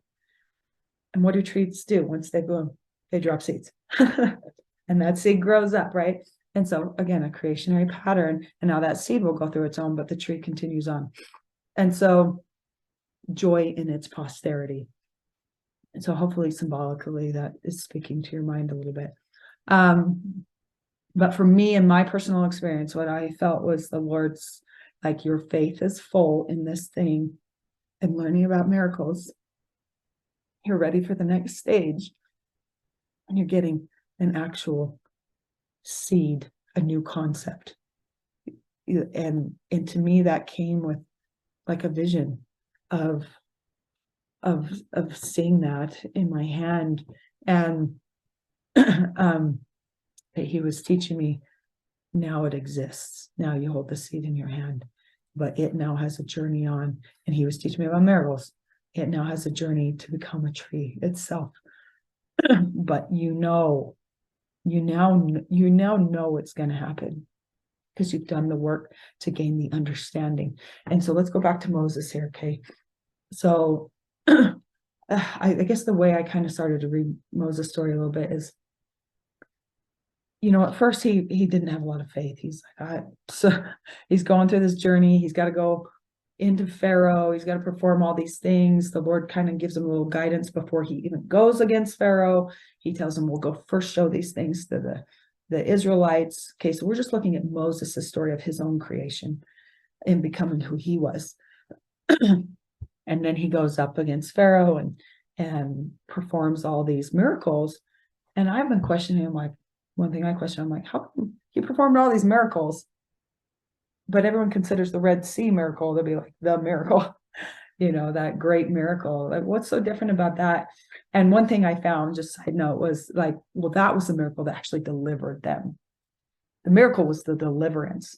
Okay, so then think about Christ being fully redeemed in Christ and reaching for fullness of redemption. You're out of remission. You're in redemption. You've been redeemed, and he is your deliverer. So up until that point, it was just the sanctification process for Moses. And so the difference between faith, hope, and charity here, I think we see in Moses, like, by the time he gets to the Red Sea, he seems, his tone seems pretty, like, you just, like, the Lord, just the children of Israel are complaining. You drug us out here just to die. And at this point, you can tell Moses knows, I know the Lord's going to deliver us. He's got that knowledge. You're like, we just saw this, we just saw that. He's done this, this, and that. Like, I know the Lord is going to deliver us because I experienced put my faith to the test. I now have an understanding that it's coming. I just don't know what it looks like.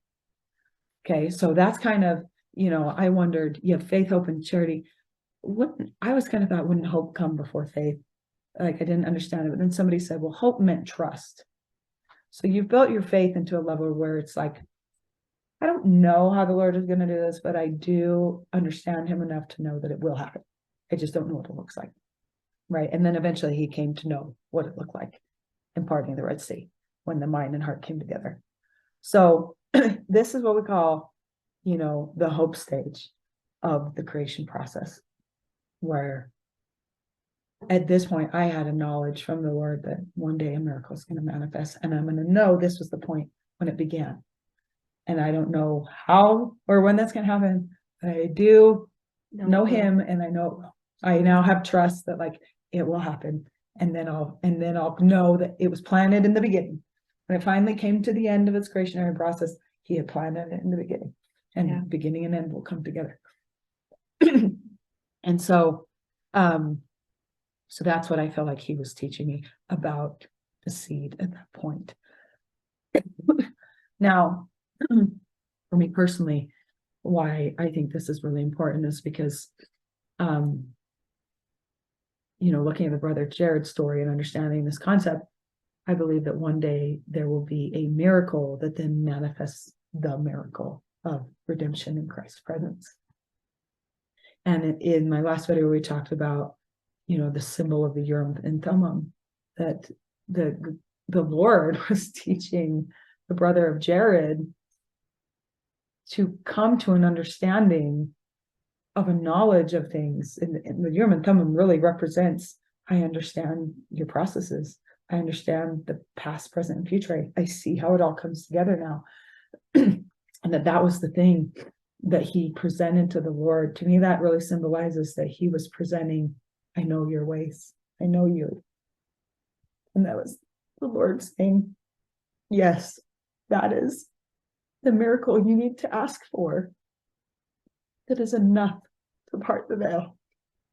And that's a symbol for us in our creationary pattern, that through the spirit of revelation, we come to that point that we know, because he approached the veil in boldness. There's a few things that said he did. There was prayer, and he had been chastised, and but one of the things I thought is he approached the veil in boldness because he knew the Lord, and the Lord could not be withheld from the veil because he came to a knowledge. And so I always felt, as I've been studying this for the last couple of years, the process of revelation, and I always felt really connected to the brother of Jared through this experience, because I envisioned the Lord putting his hand through the veil and putting his seed in my hand, the way that he touched the stones for the brother of Jared. And I always kind of wondered, is that a beginning of me understanding that I've seen him?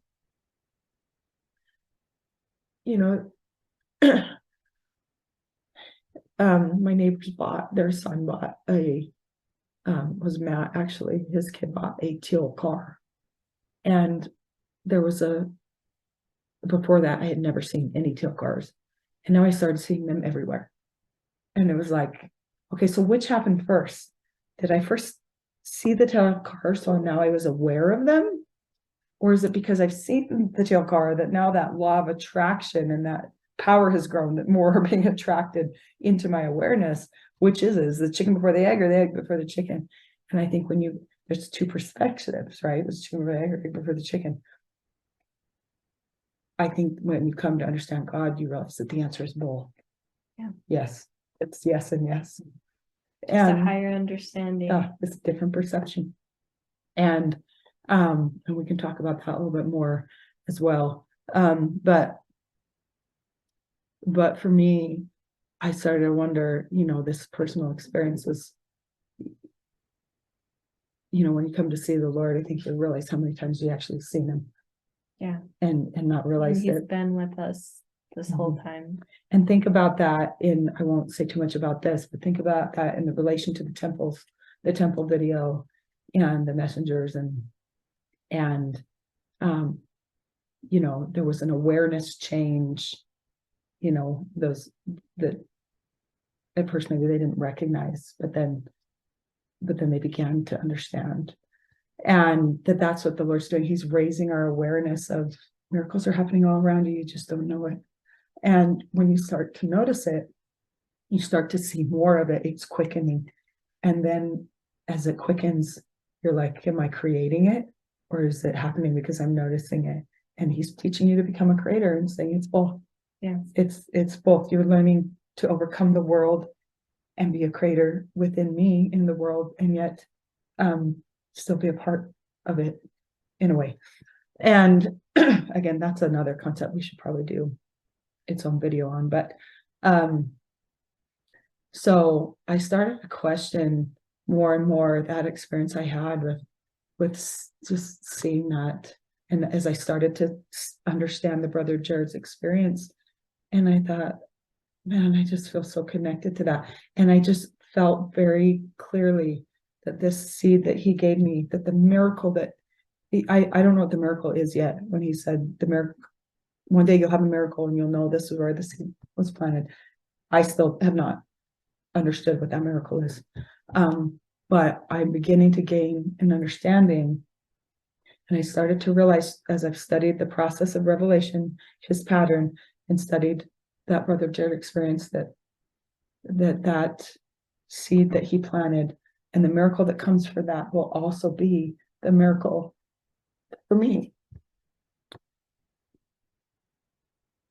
But when that day comes, I'll know him. Because right here was the seed. When I saw that, it was the seed of me, the beginning of me knowing him. One day, that knowledge will grow into a tree, and there'll be a miracle that will be twofold.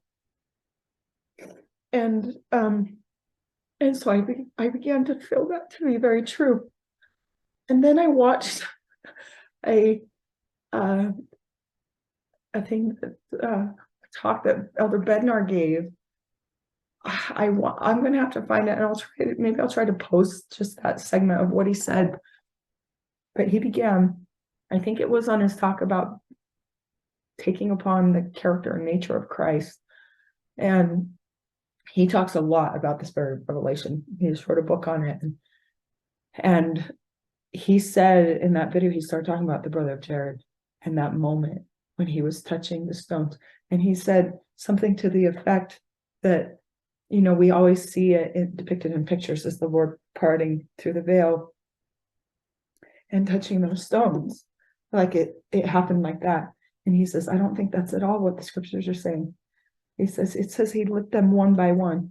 And the way, I can't remember how he described it, but essentially his point was, I think the brother Jared came to an understanding that he had already seen the Lord before he actually saw him. And that's exactly how I felt. I'm like, how do you deny that? And when we see that process in the temple, you kind of gain an understanding that it's actually already happened, and you become more aware of it before you know it. And I don't know it yet, but I know what there's a scripture that says faith is the evidence of things not seen. Yeah.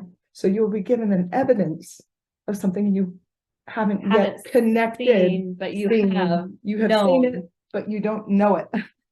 And there's another scripture, again, I need to find this one, but where Christ, it's just this phrase in the verse, just type it into this phrase in the verse where Christ says, then ye shall know that ye have seen me. I actually think it's in John 14, because I think it's in relation to the chapter that's about the second comforter.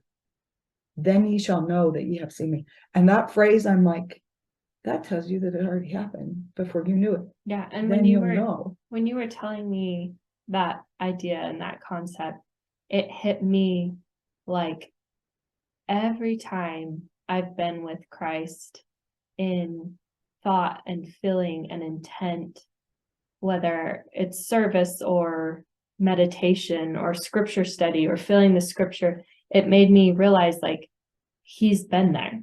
And when I do see him in the flesh one day, I'll know that he was with me all along. Know him. It wasn't just this one event that my life was leading up to. It was my life. He's always been with me, and every time I've spent time with him, he has been there. Even it's something I haven't seen. Like faith is the evidence of things unseen. I haven't seen it, but it's real. And one day I'll realize with an understanding that I can't comprehend now that he was there all along. And then you kind of start to understand the words to always have my spirit to be with you. And here's another prompting I'll share. One time I won't go into detail on this, but just what I heard him say to me was I need you to understand that I'm always with you. And I've had to go on again, that was just an implantation. I've had to go on a process to learn what that means. Where have I seen him? And I still think it hasn't fully come into fruition for me, but I've started to engage in that. Yeah, what does that mean? So when it comes to miracles, if there's a moment, I mean, say it's the end of the world and you're in a position where you need a miracle. Somebody's bleeding out and dying. I'm going to postulate from this idea that if it is in the mind and will of God for you to manifest a miracle to heal this person, that if you will remember him, you will see that he already put the understanding of that miracle inside of you. And that if you can muster the faith along with the feeling, the heart and mind to come together. And in the end, the times that's happened to me, it's been completely out of my care. I have no idea until it happens, so I think he's guiding all that for us as we remain pure vessels. It just happens.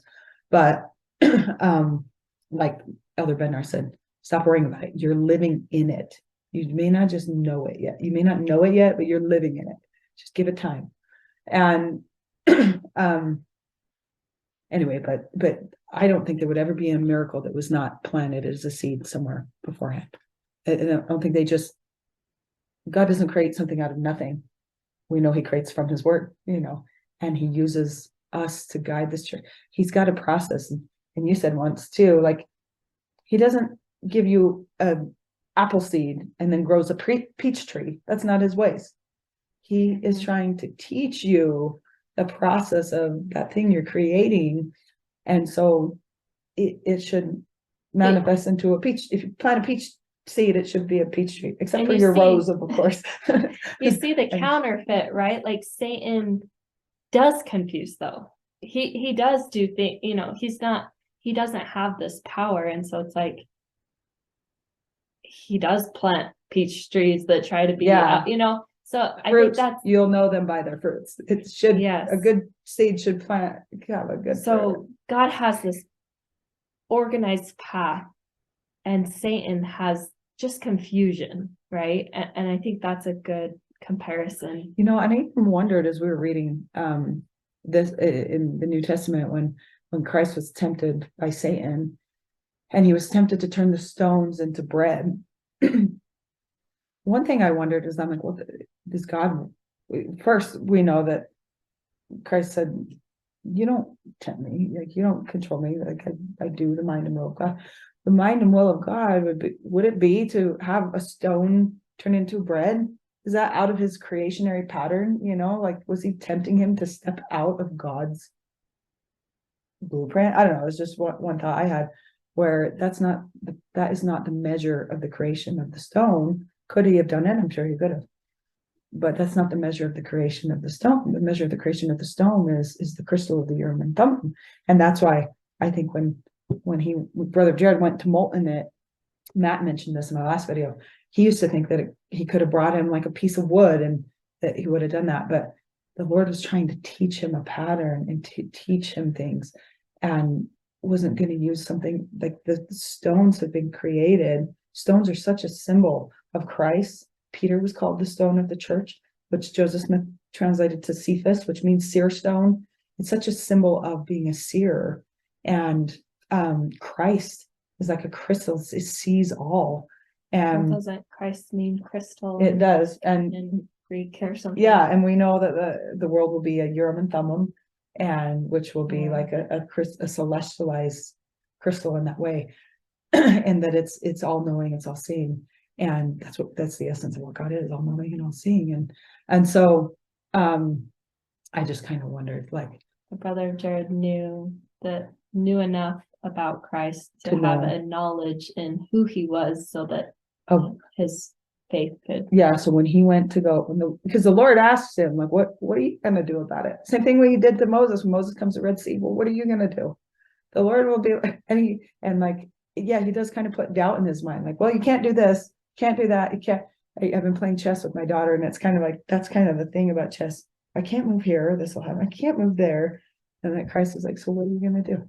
And he's like, I'm gonna go molten some stones into a urim and thummim and have you light them. And very symbolic of him lighting us, each of us, one by one. guiding us into becoming perfect in Christ. And anyway, and you can see that Satan, through these counterfeits, and maybe it was by divine design. We talked about the counterfeits in the beginning, because he is trying to counterfeit so that you cannot see the path, you cannot see the creations, you cannot see that. He wants you to see them for something they are not. And I just had that impression when I was reading his temptation of Christ. Like, was he also was also one symbol that was he was trying to test him to do something out of the will of creationary, right? Order. Yeah, God is a God of order, and it says in the Book of Mormon, I can't remember where, but God is this way, or he would cease to be God. He knows the laws. He is the laws. He embodies all of it. And if we want to become like him, we have to learn that too. We have to learn the deceptions. We have to learn what is true, what isn't. What the straight and narrow path is. Exactly. So, okay. So hopefully you can see, there is multiple veils here. And interesting that my thing was, what I felt impressed in my story of miscarriage was this seed that was going to take me to rend this veil. And when we talk about the ultimate veil of unbelief, that is unbelief in Christ and who he is and what he is, and as the Roman covenant, that is Christ, everything. And so yours, when she told me her story, I was like, that is this, it's a different, mine was a little bit different, but it's the same thing. The principle is the same. He was trying to teach us both to come to this through this experience, that somehow we would grow to know him through these trials. And that's why we're given trials, is so we get the time to learn to come to know him, to redeem the negative into this beautiful positive experience. The attack on Syria into the gathering of Israel, the harvest of all, and because of my sorrow I can know joy. That's the whole point of the fall, is to learn to take these experiences.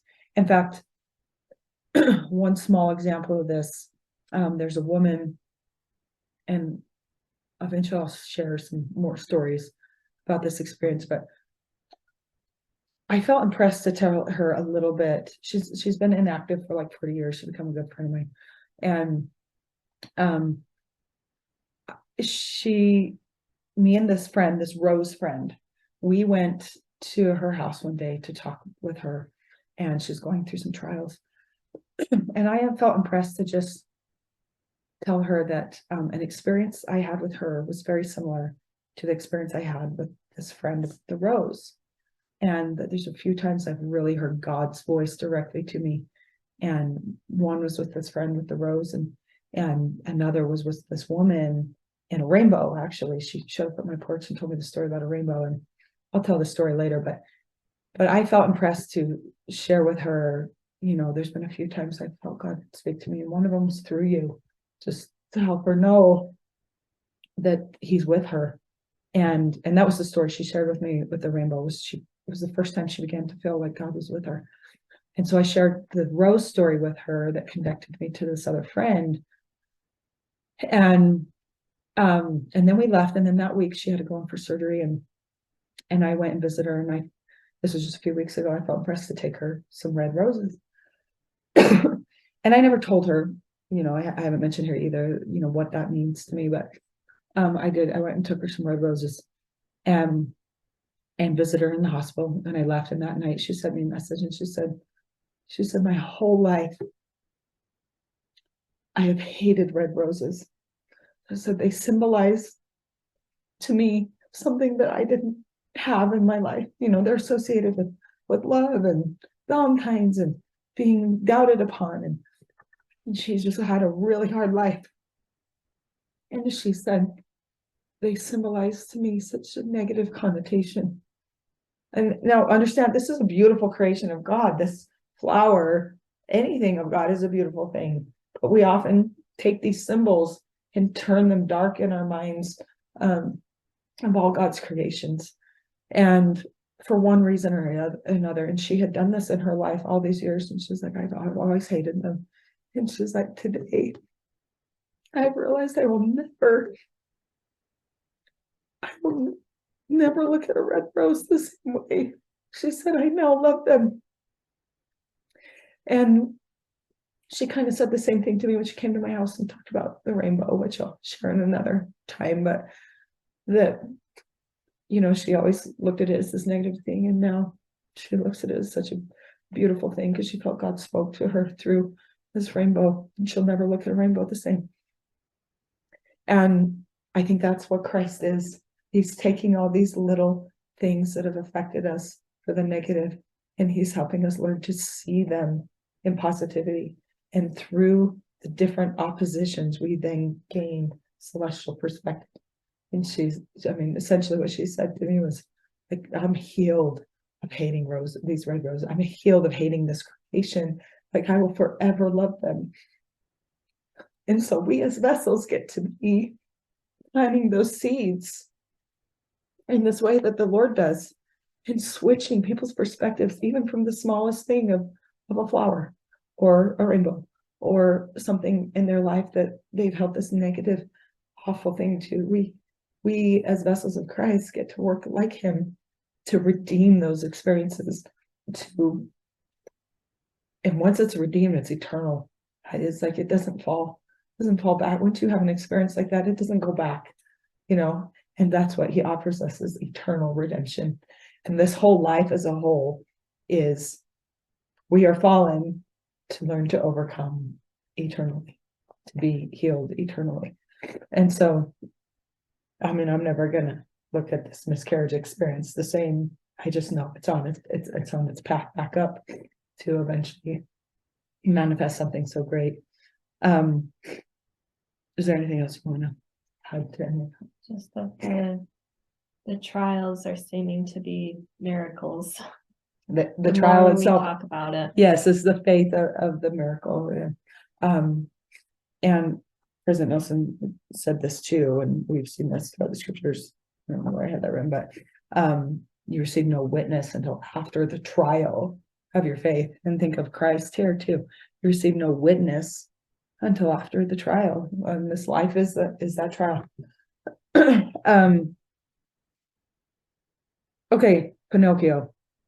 This is a little bit off topic, but also God gives you a seed, it expands in so many directions. So I feel like I do need to expand a little bit while we're talking about the tree has become the new seed that then grows into a new tree.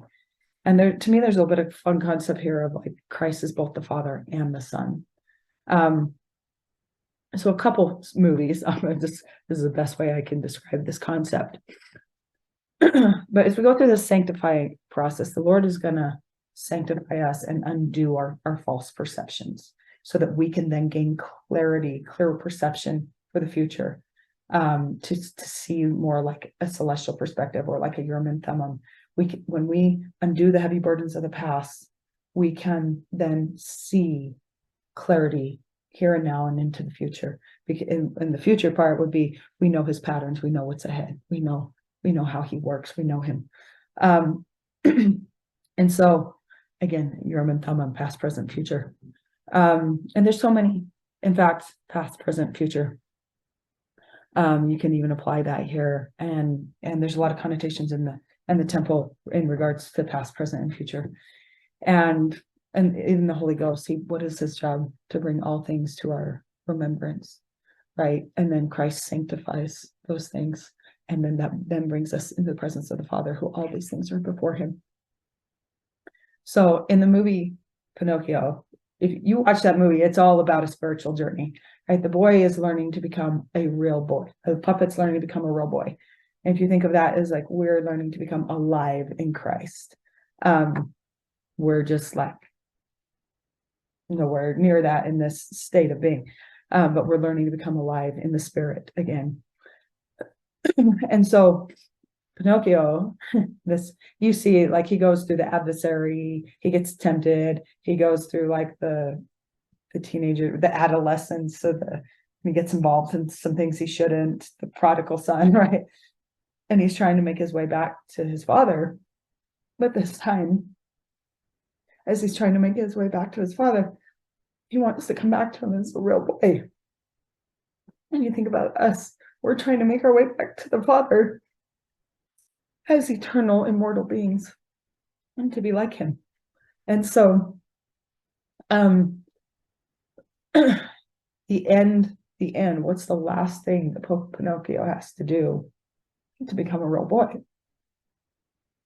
He has to go into the ocean, which is symbolic of the depths of your subconscious and your spiritual journey, your pains, your traumas. He has to go and save his father, who's in the whale, who's like, gotta go to the depths, and then he's gotta inside the whale, and then he's gotta save his father. And then through this journey, he becomes a real boy. I'm going to relate that also to the movie Inception, because there's a parallel here going on between these two movies, right? In the movie Inception, if you haven't watched that, go watch it. They have to go to the deepest level of subconscious in this guy, because everything he does on the surface is affected by his beliefs on the subconscious. And I think this belief has a very common theme for all of us. And so what they have to do in that movie is they have to go all the way to the depths of this guy's subconscious to incept an idea inside him. Not incept an idea, replace a false idea is what they're doing. Because I think Christ can only incept ideas. And then the devil tries to, all he can do is add doubt or just distort them. And they have to go in, and what they do is they go down and all the way to his deep subconscious, multiple layers of sleep. And then when they get there, it's barricaded. Like there's this big giant like bunker of a barricade, and there's all these military guys out there with them. So they have to get past all that. And then when they go inside, there's this big vault. They have to get past the vault. And then when they get in, there's another vault. And inside that vault, right? So it's symbolic of we hold on to these perceptions we're not willing to let go of. And Christ is trying to help us let go so that we can see clearly. And so, but what's interesting between Pinocchio and Inception is in both those stories, it's his father. So he goes down there and they got to replant this idea to affect his behavior on the surface. And it's his father that's in the bed. And when he opens that vault, sorry, spoiler alert, most people have seen it by now, but when he opens that vault, they had to switch out the idea. And the idea was that his father did not love him. If you think about that, that is what God is love. And the devil's worked so hard to incept in our lives on multiple layers. I mean, we say we know God loves us, but yet we're still separated from it. We're still separated from feeling that level of connection and being brought back into his presence.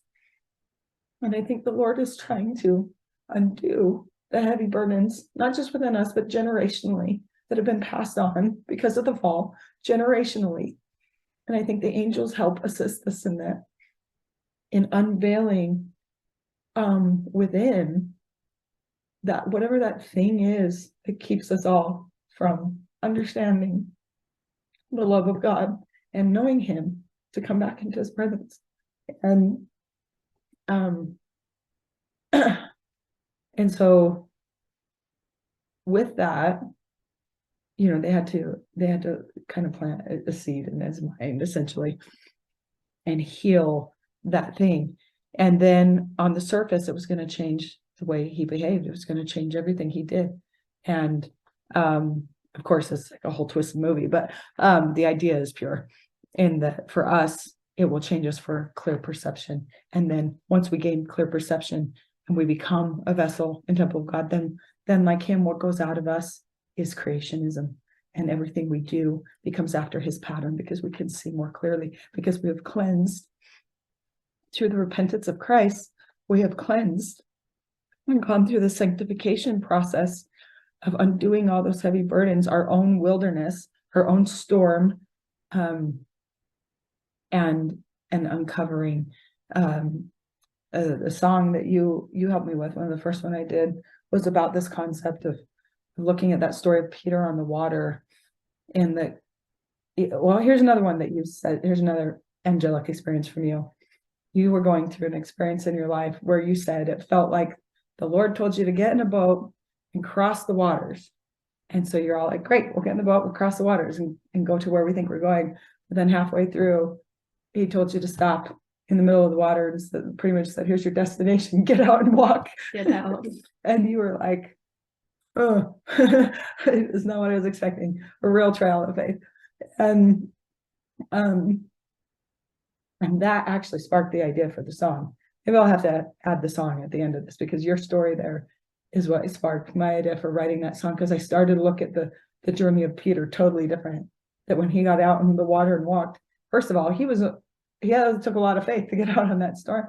We always kind of condone him for what he did, like, oh, he fell, he didn't have enough faith, but he had a lot of faith to get out in the storm in the first place.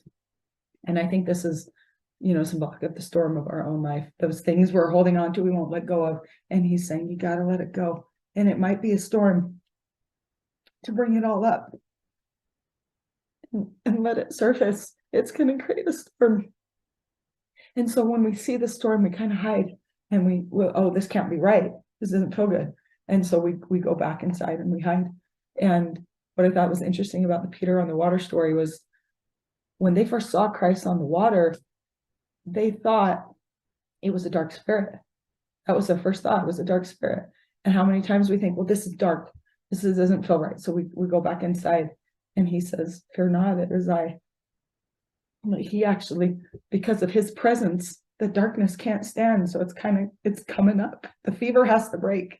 And we're going to see that in the world as his presence comes more, that all this darkness, all the lies are coming to the surface. The light is shining to expose the dark. It is, and it's his light growing in us that's causing it. We really don't have to be afraid, because in a way we're kind of the cause, because his light is dawning more upon us all, and it's forcing the dark out of place. Satan wants to keep those lies in secret places, and they're forced out. And that will happen to us individually as we purge and we sanctify. All the lies that we've told ourselves or whatever inside us, they'll be purged, and it'll hurt. And that's why this process, I say, if you feel like you're in the midst of darkness, we'll relate this to the iron rod too. But if you feel like you're in the midst of darkness, you're probably in the right spot. And if you keep your eye on the storm, opposite, keep your eye on Christ and realize this is all for your good. This is all leading you to him. You keep your eyes centered on that. The storm will eventually calm and you'll come into his presence. And what was fascinating, here's another point I need to put, this is going to tie all this in together, was after you and I were talking about this miscarriage, and we were like on Marco Polo talking about this, and I'm like, oh my goodness, so this is making so much more sense now. And then I told you, I said, well, I got to go because my husband's coming. He's ready to come up and watch. We're going to watch The Chosen. And we were watching the episode. I didn't know this at the time. You and I had just been talking about miscarriages, and all of a sudden, you're like, I gotta go. We gotta watch The Chosen. And so I get out and watching this with my husband. The story is about her having a miscarriage. We find out what was wrong with Peter's wife. She had a miscarriage. I'm like, oh my gosh, you cannot make this up. What are the chances? And then if you haven't seen the finale, go watch it. Because to me, it just connected everything for me personally was Peter on the water. Mm-hmm. And the trial that he was going through was associated with the miscarriage, which isn't going to mean a lot to a lot of people, but it meant a lot to me in that moment. And I thought, I'm seeing more patterns of us being connected here, that you're actually the one that inspired me to write that song. So I'll probably try to share that song here at the end of this. But in a way, the Father Christ is both the Father and the Son. The Pinocchio story is the symbolism of both that. He had to go back to his deep subconscious. He had to go back to his childhood. And he had to replace the burdens that were built. Because when we're children, we're very penetrable. And that's when in this fallen world, It's nobody's fault. It's just we getting these ideas that just are not true. And then who we are today. So the person that you are today, you as a child are the mother of the woman that you are today. And then that was created from generations before you, right? So you start to see it's all one. We're all one. And so in order to be a purity of the woman you are today, we have to go back and heal the inner child of any false beliefs or false things so that you become eternal, essentially. You become a pure vessel and a temple of God. And so in this way, Christ is the one who takes you to that journey. You are both, if you're male, you are both the Father and the Son, and Christ will help you become both, just as he is both, and the Father, they are one.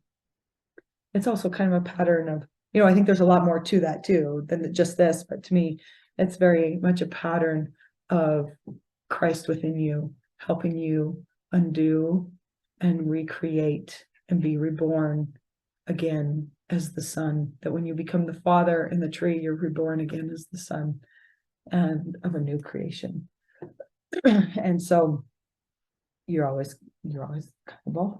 And then again, so he is that symbol of both past, present, and future. He takes this past and he reunites it to this totality of all that has been and will be into God. So he takes us and reunites us with God by helping us become the mother and the daughter. And then I think all the generations are connected in that journey with you, because they also helped attribute to everything as well. And so as we overcome, they also helped overcome. So that was my Pinocchio of what I wanted to share then. Why I think both those stories show the Father is because the Father's actually symbolic of him going down and saving his own childhood. It's the Father of him in a way. So anyway, it's kind of like a paradigm in itself, but it helps us understand Christ a little bit better in his mission. Okay. Anything else here?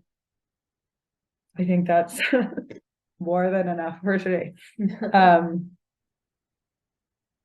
hope that we get the concept a little bit of why this is related to miracles is the Christ. Again, go listen to that talk from Cleon Skousen about the atonement.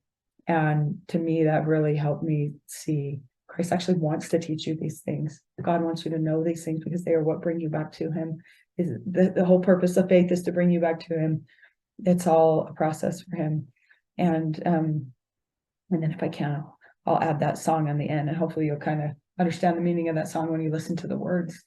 And Peter on the water there, and your own experience of coming back into the Lord. And then my next video will be a song that I have finished working on. It's the producer and singer right now. I tried to get a Moses type singer, somebody who kind of had a voice that maybe made me think of Moses. So it's a male vocalist with some real power to his voice, and it's going to portray all these concepts: heart and mind, Christ comforting you through this process. First we learn principles, then we feel them, then we know them. That kind of comes into play in the song, and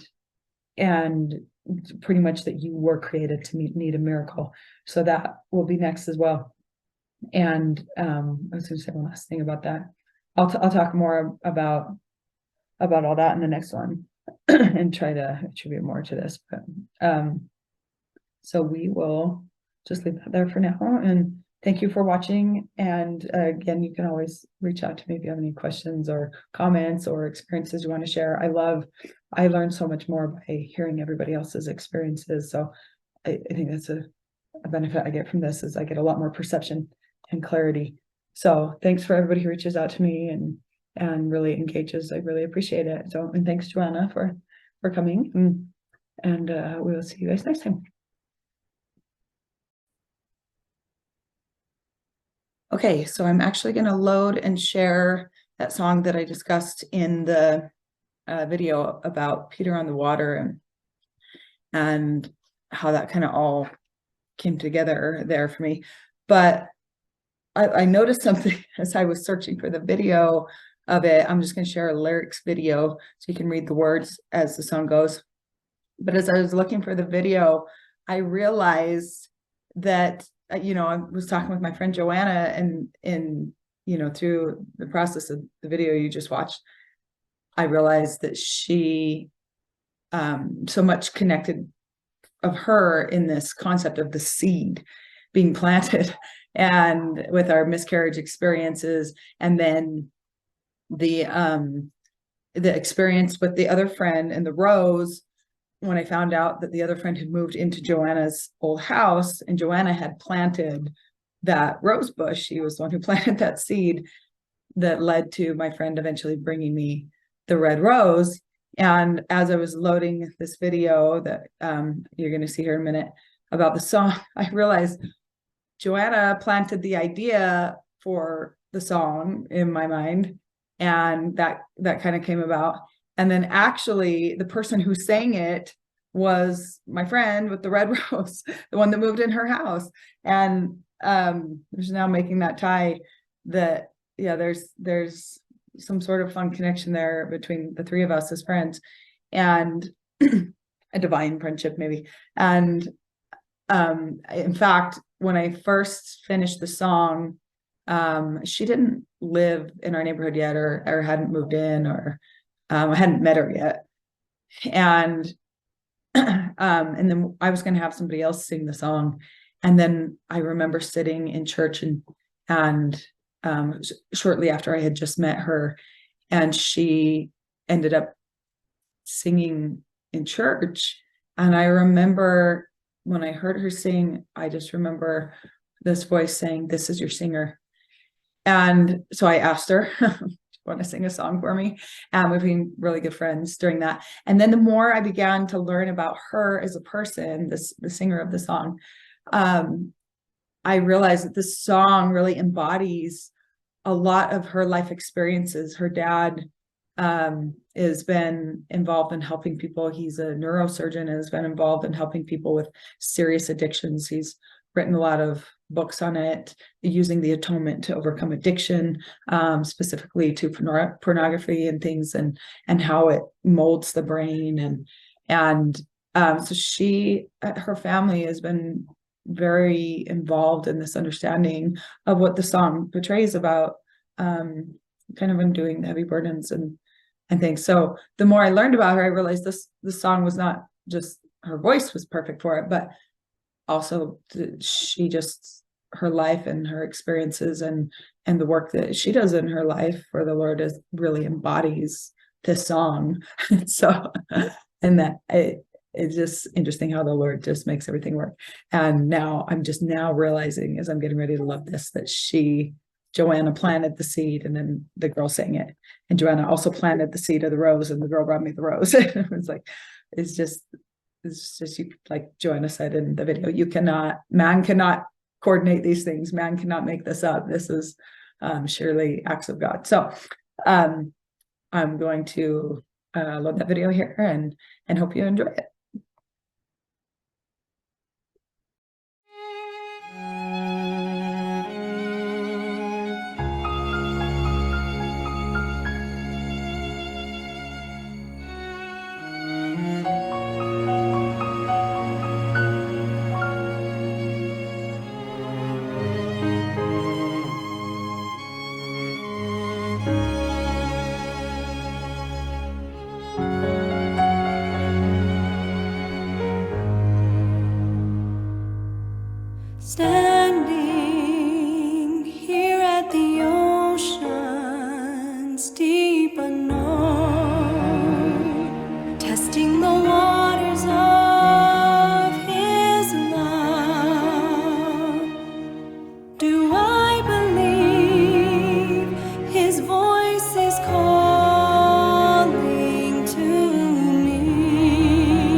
depth of your soul and come unto me. Truth and light veiled by doubt and fright binds in me. I hear your voice, but how can I be set free?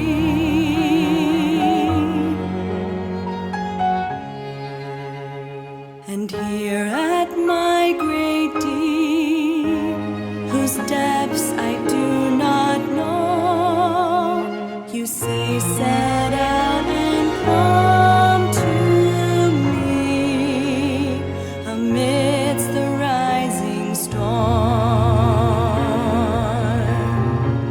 Uncertain if my vessel can bear the cross. As light for my wandering boat, he guides with his doves. Faith and hope tried by seeking in who I'm known.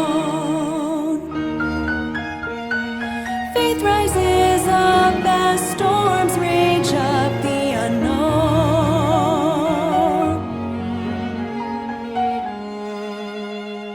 I'm here